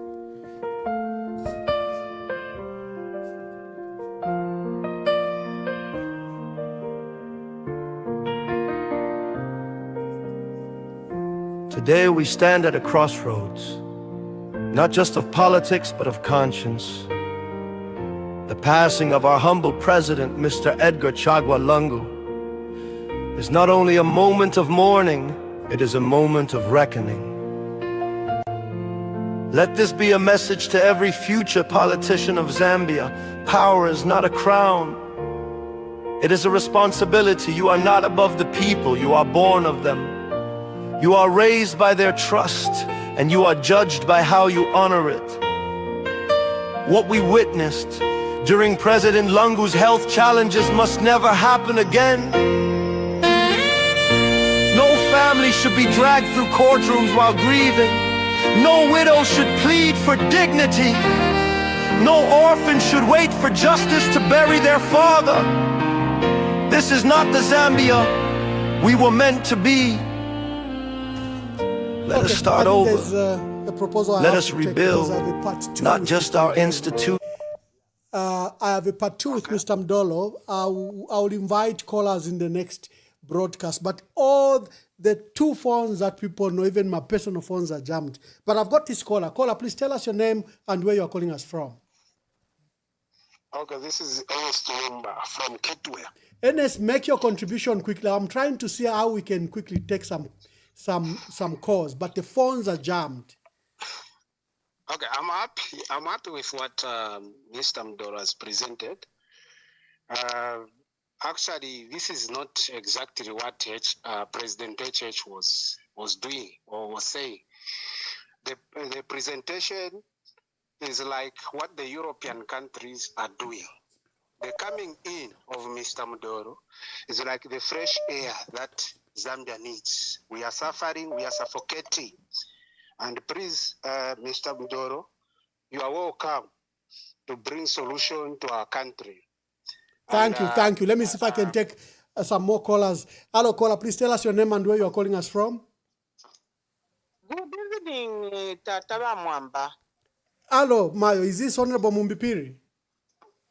Mkwai nine Mumbipiri kuno kuchongwe. Endita. President Mudolo, good evening, Mkwai. No, he can hear. You know, I'm so excited that he has finally come publicly to speak to the people. Biba ambassador, I knew Mudolo when I was National Youth Chairperson for the Patriotic Front. I was the first National Youth Chairperson MUPF. And when I said, when people are saying they don't know Mudolo, Willah Joseph used to call him. Abantu bale mona kwatinde bepa. But when that story started going round, even Bachimumbwa, who was our Secretary General at that time, confirmed that. Abantu abapalabena Charity Banda, who when inena dibasangira abo bantu mu PF when I joined in 2006. Committee at Lusaka province in Charity Banda, Kalimi, who is now member of parliament for Malole. So Charlem Papusho Kwebata abantu abasangire Mudolo mu PF abayishire mairo ebalera tabamu ishiba. How can you know somebody whom you have just joined wali musanga? And one thing which people should realize, MUPF naine shakwata party card. So I'm just glad that you have explained yourself and it's very clear. Secondly, I would like to urge you, Mr. President, to work with the other aspirants. Get everybody on board. Alama politics so tufikirepo kuchita negotiate where we are. If we don't unite, we are doomed. Talk to people like Kasonde Mwenda. Talk to people like Bino Mpundu. Talk to everybody, Avena KBF, everybody who has a political party, so that go 2026, we go as one and one united force, so that we don't give chance to this brutal regime to rig the elections on our fragmentation. Let us speak with one voice. Let each and every one of you learn to negotiate and let the best candidate take the day. As I conclude, Mudolo, there is a story which is going around. Katuishobo mwapere $20,000 at vakandedere. Bantu valelanda tibwalimpera 20,000. Ulelandesyo, I think in Inkalamo. Alaba president talandetera $20,000. Olo kuno ku Zambia kuli insala. Nga mwali mupereyo 20,000 na papata munje beso bati muchite report ku police andetere ndalama. Na totela good night. Okay, thank you very much. Honorable Mumbipiri says she's being accused that she received $20,000 from you. Caller, please make your contributions quickly, then we revert to you. Hello, Ambassador Emmanuel Mwamba. Yes, I can hear you, caller. Please make your contributions. Mkwai wele nchingo mwika shwa kasama. Ndefu amunji pusheko kwa President Mudolo. Amapange bakwatire fwe bana market ifwe. Fwe basha mu mishiika ya kisankano okubika kofye n'emisepela aba abaana abalekula aba abalewona ekafe bashikweta efya kuchita ekyo kanji kutunatemwa sana okumfa olubalirwa ba president Mudolo efyo batukwatire pamwe nga ife bamaketiya bebakwata amakwevo aya chikungu ekyakira bushikuwa kungula mairo washitisha kenshi baletu planina kabiri lubali nshibala senda mwedo bala isateka Zambia ndefo kwishwesa amapange bakwatire twe bafama twe bashitisha amataba twe bashirafola twe baleka birano kuti lulu pyanga lwaishire twashita ko fertilizer twapikanye okulima kukuleisa benanga baishire nga bakateka wacha Zambia napange shibakwatire ifu twe bafama kabiri ba maketiya n'abana besunga emisepera natotera mukwayi. Thank you very much. Hello, caller. Please tell us your name and where you are calling us from. Good evening. Thank you. I will remain anonymous. Yes, anonymous. So I just don't. Yes, please. Mr. Mudolo, I have a few questions for you. Hold on. I don't know why this is muting you. Just hold on. Just hold on. Just hold on. I correct that. I hope you are now on speaker. Yes, Mama. Yes, please. Yeah, that's so better. So my question to you is that if you are not accepted in the Patriotic Front, are you willing to work with another party? And seeing that you are based in South Africa, are you considering moving to Zambia? According to the Constitution, you are required to be a resident of Zambia at least for 12 months. And then I also noticed you mentioned that you are disappointed by the New Dawn government, or you are excited and you have been disappointed. But then at the same time, you said you did not vote for him. Mr. Mudolo, you sound very, very good. You sound a very, very good financial advisor. So you know your game when it comes to money. And that is why you are flashing this money to say you can get Zambia. And I ideally hope that you put Zambia first. As you speak, as you embark on this game, I would also like to find out, do you have any businesses invested in Zambia other than your organization you mentioned about? Do you have businesses that you boast about to say you have really boasting, knowing that you know how the finances work? Have you taken advantage to, to do some businesses in Zambia? But overall, I would like to engage to advise you, I hope you listen, that you take it for Zambia. Get a tone that is united, a tone that is sober, and that you're also calm, and that you get to be given an opportunity. You don't sound like you're bulldozing, despite I can tell that you have invested and you know what you want to do, but take a calm position where you want people to listen to you. They don't feel like you are, because you've got the financial muscle, and that is why you want to get a spot. So I can only wish you the best, and it was very lovely to get to listen to you when you are calm and settled. Thank you very much, and good luck. Thank you. Thank you. Hello, caller. Please tell us your name and where you are calling us from. Hello? Yes, caller. Quickly make your contributions. Quickly, I just want to ask the candidate. I've heard him speak. He speaks very well. He's putting Zambia first. With regards to the youth, what's your plan with the youth? President Hichilema has been claiming he wants to make law reforms just for the youth to be involved. What's your plan for the youth? Okay, I think this will now be my last caller. We seem to have resolved this issue way after, way deep into the program. Caller, please make your contribution. Hello? Yes, caller, please make your contributions quickly. Okay, this is Mr. Piri. First and foremost, I would like to say that to welcome Mr. Mudolo on the political stage of our country. I think he comes indeed with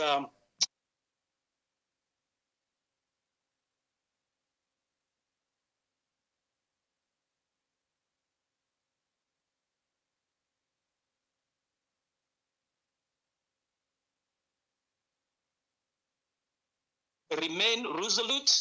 The people of Zambia needs you. There are so many young people that are looking up to you. From the time that we heard your name on the stage, a lot has been said. But having listened to you, I think, like the other caller said, You indeed a breath of fresh air.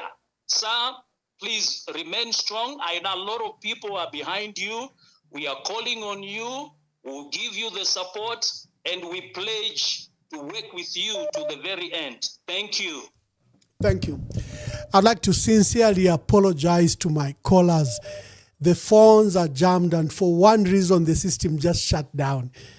Mr. Mudolo, that's how much interest you received. I think because you were speaking to our country for the first time.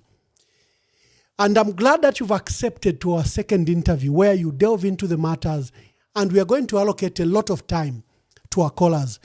I recognize you have another interview right, in the next few minutes. Let's use this opportunity to begin to close. Answer some of the calls and then begin to give us a closing remarks. Thank you very much, Ambassador. Yes, the caller, one of the first caller, I didn't get the name clearly because of the distortion in the call. He is concerned of the current circumstances, that the environment back home is very hostile. And how do I plan to get on the ground?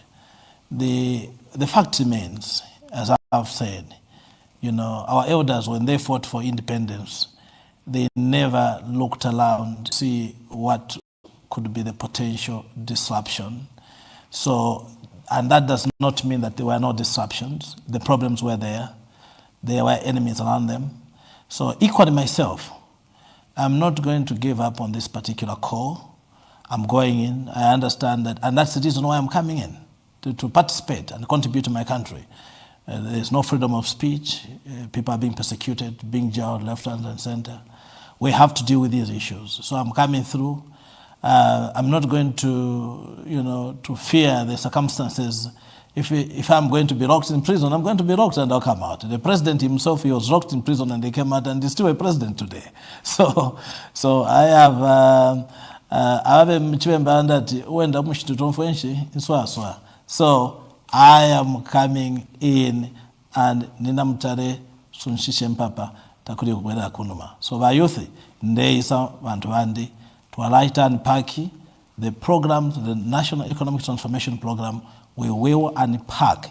Feel free to speak. Do not be intimidated because of the laws which have been coined just to oppress and to ensure that you are silenced. Do not fear. It is time for us to liberate our own country. So that is for the first caller, who I think there were some distortions. Regarding Mayowa Mombe Piri, the issues at hand, where there's so much propaganda, people fabricating stories and left, right, and center. I personally, and those who know who are around me, I am not a person who, when I give someone something, I will talk about it. I'm a very silent person. I believe in a biblical principle that when the right hand does something, the left hand shouldn't know. And that is a principle that I maintain in business. I respect the levels of confidentiality. I have never made any pronouncements or anyone. I saw a lot of things going on regarding the Secretary General's, comments, this and that. Even if those who have received some support from me, support is a personal choice. It's not something, and I'm confirming that I didn't give Mayowa Mbipili $20,000. I did not. Please, Mwebantu Bakwalesa. She's just a committed and a patriotic mother who wants Zambia to become a better country. That is it. I do not. So do not worry that when you get something from Mudolo, tomorrow it will be all over the internet. I've never, that is propaganda. That is coming as a result of going on. Beginning to talk things which are completely parallel from the real life of things. So that is the position. And also I want to thank before I get to that, I want to respond to the other caller, I think Madam Helen from Kasama.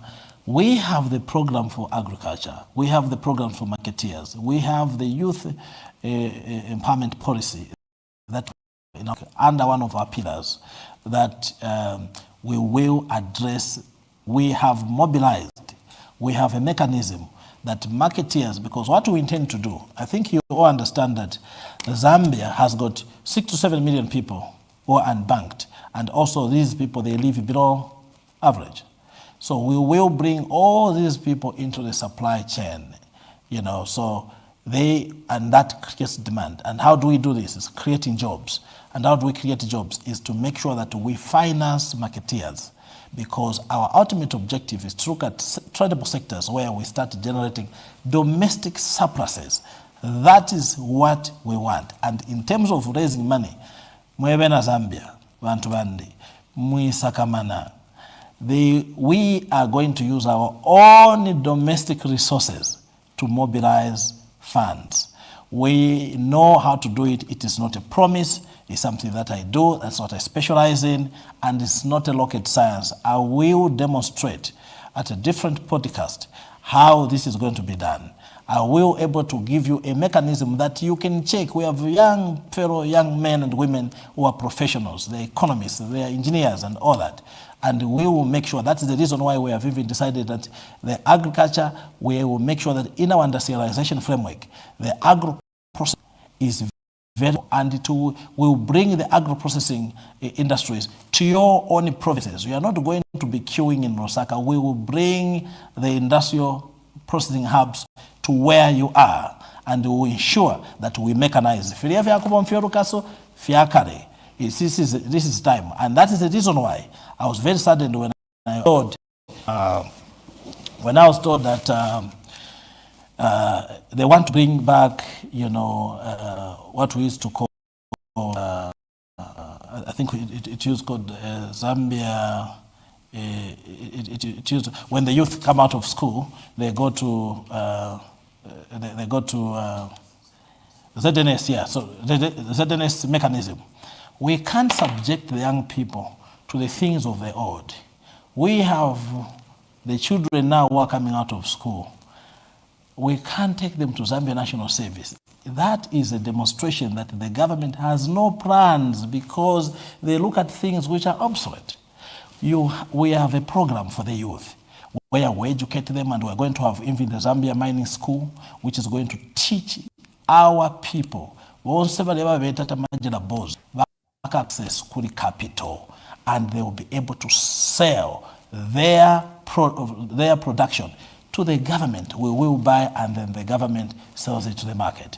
We will make sure that the domestic surpluses, we increase the domestic surpluses. That is agriculture is one of the things where Mayoba money. It's one of the things about marketeer. That is how we bring you into production, and we will make sure that we create a mechanism so that our marketeer ngabadefu MP asha capital bashisanga twabapera ngabadefu ayo kushitenga ndabashita ngabadefu ayo kushita moto kabafule bashita moto. Financial sector reforms that I will be unpacking. We have the program. It is not a promise that you heard during the time of the UPND. That was rhetoric, and that is something that I'm confirming to you, that I'm not coming with a promise. We will work together. Under my government, the youth will learn cabinet with the ministers. We can't have recycled politicians. And one thing I would like to say is that we are not saying we are shying away from the institution memory. The institution memory is very, very critical. But there's a mechanism that will create that mechanism which will give us the institution memory. For the young people, we are going to have the youth to be the ministers. We are going to have the youth to be the permanent secretaries. The people that we can train and let them adapt the transformation agenda. We are going to make sure that every province is going to be an economic hub of various economic activities that is going to be there. We will focus on tradable sectors to generate more resources, and I will be demonstrating to you in my next podcast to ensure that you understand that this is not just these are not just statements or be coined as promises, but the practical aspect. You will be able to know that Zambia has the ability to mobilize its own resources, and after that we'll look at the financial sector reforms to make sure that the banks able to be more capitalized to meet the increasing demand that we are going to create in terms of, expanding production activities, and that is how we generate more resources. And that brings in now the debt sustainability mechanism, not the austerity measure, not the structure. Yeah. So sorry, Mr. President. Sorry. Ms. Mudolo, I have this comment from Linda Banks. She's an international journalist. And I want you to incorporate these thoughts in your closing remarks. Number one, she's saying, Zambia is now spoiled for choice. And to think that the UPND think that there is no opposition, they are mistaken. So he's asking you, Mr. Mudolo, number one, what she's asking you, sorry, she's a lady, what specific leadership values would define your presidency, and how will you ensure they are upheld at every level of government? Number two, how will your administration differ from previous governments in terms of accountability and transparency? Number three, if elected, what will be your first executive action on your first day in office, and why? I bothered to read that question because Linda, based in the United Kingdom, she writes for international media. So I guess she's taken interest from that perspective. Please proceed to make your last remarks and answer Linda Banks. Thank you. Okay, thank you so much, Ambassador. So my leadership values are very clear. There are no jargons in it. I will be the president who is going to embrace every idea that comes from whether someone is an opposition or is in power or is an ordinary person from the village, or there's no one who is ordinary. So I will be deploying, some sort of servant leadership, and also ensure that I have a branded mechanism of leadership which will incorporate every component from all the leadership principles. And why am I going to do that is to make sure the reason why where we are today as a country. You can imagine if Mudolo was ahead at some point to say, okay, Mudolo, come here, sit with us. How do we plan together? And then incorporate my ideas. Zambia would not be where we are today. So I have learned that what I've gone through, trying to advance my programs, to the government as a contribution, but without being in power, that has been a challenge. So I will listen to every person. I will be divergent to incorporate the idea. When ideas are received, it is from there that you synthesize and develop, an economic imperative that has got a full what human need, what you need to do. So these are ideas which come, and I will embrace that. So some of the executive orders, of course, which are which I would make, and of course I'm not going to unpack everything here, is that I will be making sure that some of my executive orders will be the government must control the mining assets and must take a lead in the exploration of the mining so that we can generate sovereign fund. We can establish a sovereign fund, generate cash, and not going with a begging bowl. We have the golden trophy in our hands, and we decide not to use it. Zambia has got oil, for example, which is not explored. We would have Zambia Petroleum Corporation, which is going to partner with international key stakeholders with a strong balance sheet. We make sure that we explore within the shortest possible time and make sure that we leverage that even before we can mine such type of resources, we can leverage that to generate resources, cash that can be deployed in sectors of especially the tradable sectors.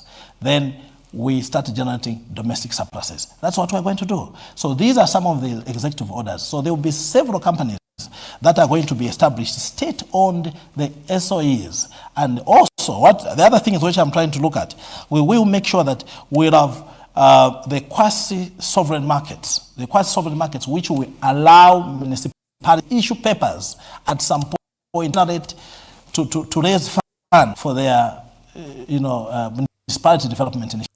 So we have a full-fledged program that some of this I'll be looking at and packing, because here it's a very much high level. So I may leave quite a lot of information, but these are some of my executive orders that I'll be making from the word go to make sure that the government would have got Zambia Gold Refinery to be established immediately. These are some of the executive orders that I'll be making, and we make sure that the Zambia Gold Refinery, we will buy gold, and we are going to finance all the small miners to mine gold ethically, to mine other metals like lithium. We have also another program, and some of the executive orders is that to generate electricity, we have modular, some modular initiatives where we are going to use thorium. It's less sensitive than uranium, the nuclear energy. So we use thorium, which is not easy to enrich, to be used for other weapons and all that. So we have a company which has got a full-blown technology that we can generate up to 5,000 megawatts for domestic use and for the export within the region. So we will be able to have, so these are some of my executive orders that I'll be making from the word go. As soon as I'm given a mandate as a president, I'll be making these executive orders. Why? Because I have prepared Mwebena Zambia. Ninkwata ama solutions. Takwa kabema politics yansele. Na mpape ne, bonse misepela ba yofe. Takuri ati mwabu koru chero mwamu kutuka abantu. Vikeni kwa mano kuti ati mwamu kumona. Ni finshi problemu po ilapa. Ni solution. Let us fight innovative thinking. When we do that, we will be able to provide. The Zambian people, I was speaking to one of my fellow, copper from Copper Belt. This young man has got so much knowledge and the ideas. I was very, very impressed. So we have, Zambia is not lacking people with skills. It is a land, it's a Garden of Eden, which is blessed. We are going to look at our Christian values, some of the things that is to the house of prayer is completed. Immediately I take over office because Zambia, it is a country that thrives on the blessings of the Almighty God himself. So some of the executive orders are some of the things that the government must be able to generate resources, mobilize finances from its domestic resources, for not to go with a begging bowl to external markets. We are going to make sure when we start generating surpluses domestically, it will automatically attract the foreign direct investment. You don't have to go with a begging bowl because we would have created demand for the market, we would have now created the mechanism, and we ensure that every kwacha that is spent, it's spent for productive programs. To where it goes, the reason why our country is ripped off, high levels of corruption. I was giving you an example of Canona Energy. What level of corruption is that? Where the president even goes, you want to ask the people that they should bless him for doing the nonsense of Canona Energy, increasing the cost of energy to the ordinary consumer, and yet there are so many problems. That is levels. Corruption can be categorized across various mechanics. So I will be calling upon every opposition leader, and also I want to thank. I don't want to forget to thank one of the callers. I think it's Mr. Piri, who spoke very well to compliment my coming in. I am coming in as a person who has the program, as not Mudolo. So my friends, the PF in particular, let us not divide ourselves. The opposition, everyone who has a political party, let us work together. As though is coming to get power for nothing. We are here for a common cause, which is purely for the development of our country, to resolve the issues. We can't afford to have UPND government next year in power. That will kill people. That will destroy our economy. Now it is a time for us to salvage and rescue our economy. So let us get together. I'll be speaking to everyone. I've met my brother, Benue Mpundu. We have had a chat before. And so we're speaking to, and I'll reach out to everyone. We have to unite. We have to unite us. The country here is divided. No tribal issues. I'm very concerned with what is happening with the tribal issues. These are things that we have to deal with. Whenever a Zambian travels somewhere, we go somewhere, when you are asked, what nationality are you? You say, I am a Zambian. So the main tribe is the Zambian is Zambian. You are a Zambian. Yes, we come from different dialects, Namwanga, Mambwe, Tonga, Lozi, Luvale, and so, but we are one people, and that's the reason why our elders, President Kaunda and others, they said, we are one Zambia, one nation. In the biblical side of the foundation of things, if you look at what happened when President Kaunda, after securing them, they actually now formed United UCZ, which is United Church of Zambia. United Church of Zambia was a collaboration. It was putting together all the churches from different backgrounds, the Methodists, the Presbyterians, London, and all those. Several churches came together. United Church of Zambia was formed. This was a premise at which was established. So we have to understand that we Zambians, we are by default, biblically, unitable, and we cannot come and break and bring a case that is now dividing us. And this has happened purely because the UPN government, the president has failed to unite. You can see what is happening to the funeral issues. A leader who is committed, he would have humbled himself to come and sit with our mother, Mama Lungu, to deal with the issues. You can't be dragging, a widow in courts. What type of leadership is this? We have to think. It is not about Mudolo, you fight Mudolo. We can't do that in fighting ourselves. We have to find, if we divide, we are not going to remove a church. And I don't want people to see me that because I can mobilize financial resources. Look at the programs that I'm bringing to the table. These are programs that are addressing the issues from the day one. When we form the government, you'll be able to see things that's moving. If you say, this is not a promise, it's the actual framework that has been worked on over a good 16 years, committed to it as a calling. So, my fellow Zambians, this is a time that you come to a realization that this is not a time to fight, this is not a time to insult each other, this is a time that we unite, we speak as one force. We have a program. Mudolo is coming with the programs that have been incepted to deliver immediate transformation. No one can rise from the bed. I've listened to some of the proposals from my brothers where they say they will even be taxing the levies on cell phones. No, that cannot be a mechanism where we make the use of phones become more expensive. We can't do that. That is something that Zambians do not deserve. We have a mechanism. We have the resources of how we can look, and we will design the financial reforms. There are many things. We're going to create a line of product lines where we can export. Thank you, Mr. Mudolo. Now, export earnings. Yeah, I know we had started on a never start. And I agree, this is the first time you're making and reaching out to the people of Zambia. For the first time they were hearing you speak. And you had somehow started with a lot of nervousness. We all have that.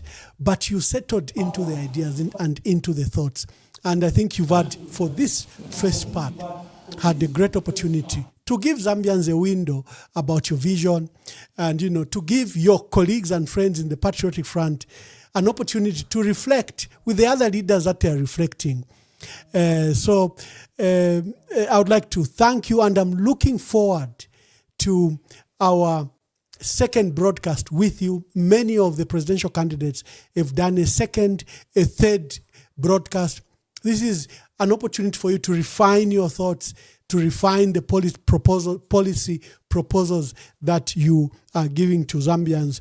And to our dear callers, I can tell you, I have total 720 missed calls. I just don't know what happened. I have 420 missed calls on one phone and about 300 on the other. The system just jammed. I'm so sorry. Even when I answered, nothing was working. It is, I think, my technical team to resolve this issue. We should put a better gadget than just me picking a phone and answering. It's just not working like today where the system just jammed.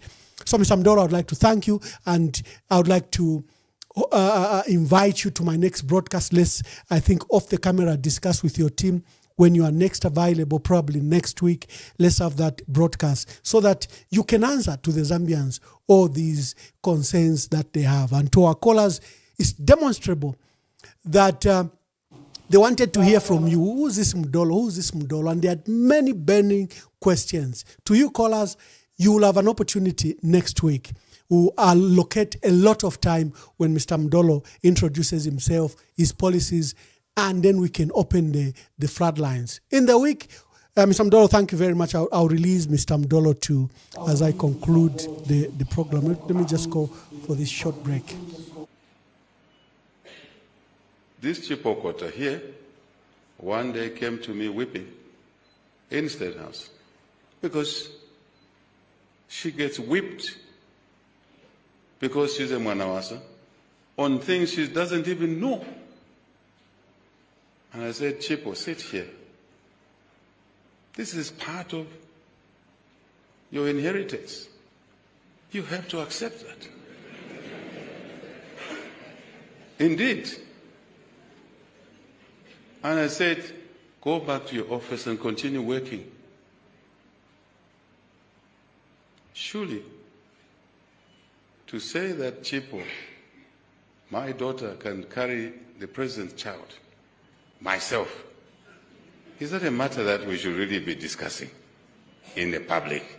But it comes with the territory. And I said, go back to your office and continue working. It was very difficult for her. So this is what this public office are. And my wife is a mother to her. I said, what is this? I said, relax. Just relax. Relax. That's your daughter then. Thank you very much. In the week, I have dedicated it to bringing PF leaders, Honorable Raphael Nakachinda and the acting president. They've been turmoil in the PF. There have been issues in the PF, issues of lists, issues of threats. What is happening in the Tonse Alliance? Is the Tonse Alliance breaking up? Should people give up this alliance? So I've lined up and spoken to my colleagues in the PF that I need Honorable Raphael Nakachinda to come and explain the issue of the list, the issue of all this turmoil in Tonse Alliance. I've also invited the acting president. He has a dispute with one of our young men, Dr. Zumani Zimba, and the other issues. And we've seen him tour the country as he embarked on campaigns. So look forward to the leaders in the PF. Brian Mundubile, we saw him with an issue with Sean Tembo and they were agitating some issues. You'll have an opportunity to have the three leaders in the week to speak to the issues that had risen in the week. Today we are hosting Willah Joseph Mudolo, a businessman resident in South Africa, who says he wishes to aspire as president in the PF and eventually in the country. And he says he's been working on a plan for the country since 2007. So until next week, God bless you, God bless our country, and we will have a leader that will replace President Hakainde Hichilema. Na chimona wa president wale batawe tapare kondea wale batama councillors wandi nama mpita bakabwele bati nenkabwela au bakateka chilema kwati bonse muchigumuna mulea bonse. So God bless you and we'll speak to you later. You steal money from the government coffers, you're on your own. There is no tribalism in the fight against corruption. Osanamiwa.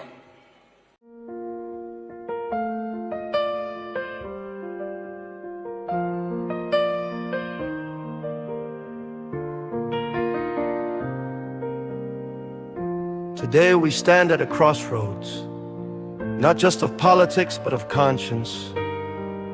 The passing of our humble president, Mr. Edgar Chagwa Lungu, is not only a moment of mourning, it is a moment of reckoning. Let this be a message to every future politician of Zambia.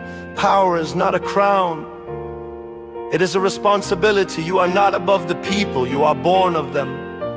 You are raised by their trust, and you are judged by how you honor it. What we witnessed during President Lungu's health challenges must never happen again. No family should be dragged through courtrooms while grieving. No widow should plead for dignity. No orphan should wait for justice to bury their father. This is not the Zambia we were meant to be. Let us start over. Let us rebuild, not just our institutions, but our hearts. Let the death of President Lungu remind us that we are each other's keeper. That love is not weakness, it is our greatest strength. That the Bible commands us to care for the widow, the orphan, and the stranger. And that true leadership begins with compassion. We only have one Zambia. Let us raise her high, not with slogans, but with service. Let us show love, not just in words, but in action. Let us unite, not just in grief, but in purpose. To the Lungu family, we are with you. To every citizen, your pain matters. To every leader, your legacy begins now. One Zambia, one nation, one heart.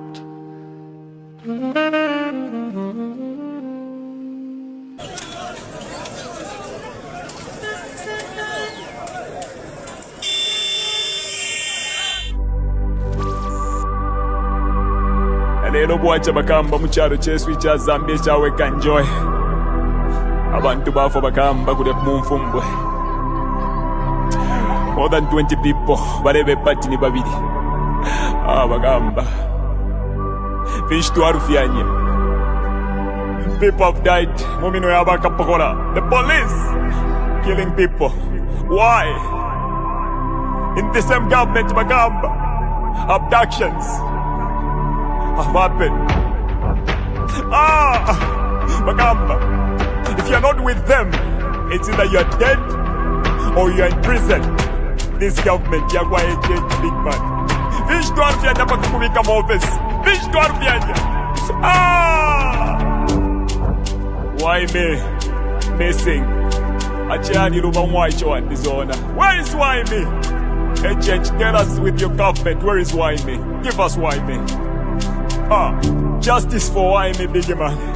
Wachila mo HH. Wala tupwisha mega kutupwisha bagamba. Katwale kya kulanda big man. Why you think? Maana watata. Sabia tuwasevana. Bagamba. Wanesa tuwapweni. Mutala chetu. Icha Zambia. Tuamona mwempwa. Bagamba. Tuamona mwempwa. Nama abductions bagamba. Ubuteko tualeta. Wadulete lama. Amazala mush. No you can take her. What I bump today? No you can take her. Apa number bane. Mufulo pa mufulo. Mufulo pa mufulo. Wakuvota bane. Mufulo pa mufulo. Mufulo pa mufulo. Wakufuatika. Mufulo pa mufulo. Mufulo pa mufulo. Wakufuatika fuatika. Mufulo pa mufulo. Mufulo pa mufulo. When you die kwa fwe. Mufulo pa mufulo. Mufulo pa mufulo. Aikona man. Mufulo pa mufulo. Mufulo pa mufulo. Ika yakwa fwe. Mufulo pa mufulo. Mufulo pa mufulo. Yakuliati kwenyu. Mufulo pa mufulo. Mufulo pa mufulo. Mayona batata. Mayona batata. Bayuthi. Tyentuisuli amenso. Tyentuisuli amenso. Batusendela nomba batwipaila na hope Yesu. Endika chagwa lungu watubela tinani mkwatila plan B. Nomba tuwadishiba plan B aba mmino ya kualesa. Bantu banga abalafa mu kyalo ky'esu kya Zambia. Nibanga abantu abala abducted mu kyalo ky'esu kya Zambia. Bambire kuli jeje banda. Nibanga abantu abala ba mu prison. Abena chitotela chilangwa. Bonze baba prison n'entunguru shina shimbi na shimbi. Muri one government ya kwa HH. Abantu naba famweleza. Aikata nomba baikata na kuyetika chakwa lungu atukwatile plan B. Apa kubo vya mufulo big man. Mufulo pa mufulo. Bila bine matzendela yetika chakwa lungu. Apa nomba bane. Mufulo pa mufulo. Mufulo pa mufulo. Wakuvota bane. Mufulo pa mufulo. fuatika mufulo pa mufulo mufulo pa mufulo bakufuatika fuatika mufulo pa mufulo mufulo pa mufulo kwenyu tayakwa fwe mufulo pa mufulo mufulo pa mufulo aikona man mufulo pa mufulo mufulo pa mufulo itayakwa fwe mufulo pa mufulo mufulo pa mufulo yakuliati kwenyu mufulo pa mufulo mufulo pa mufulo. HH does not mean well for Mother Zambia. Zambia to Asebana, this is not the Mother Zambia that we were left with by our ancestors, our forefathers who fought so hard to liberate us. Dr. Kenneth Kaunda, Nalumino Mundia, Mama Julia Chikamoneka, Simon Mwansaka Pwepwe, they fought so hard to put this country on the map, to put this country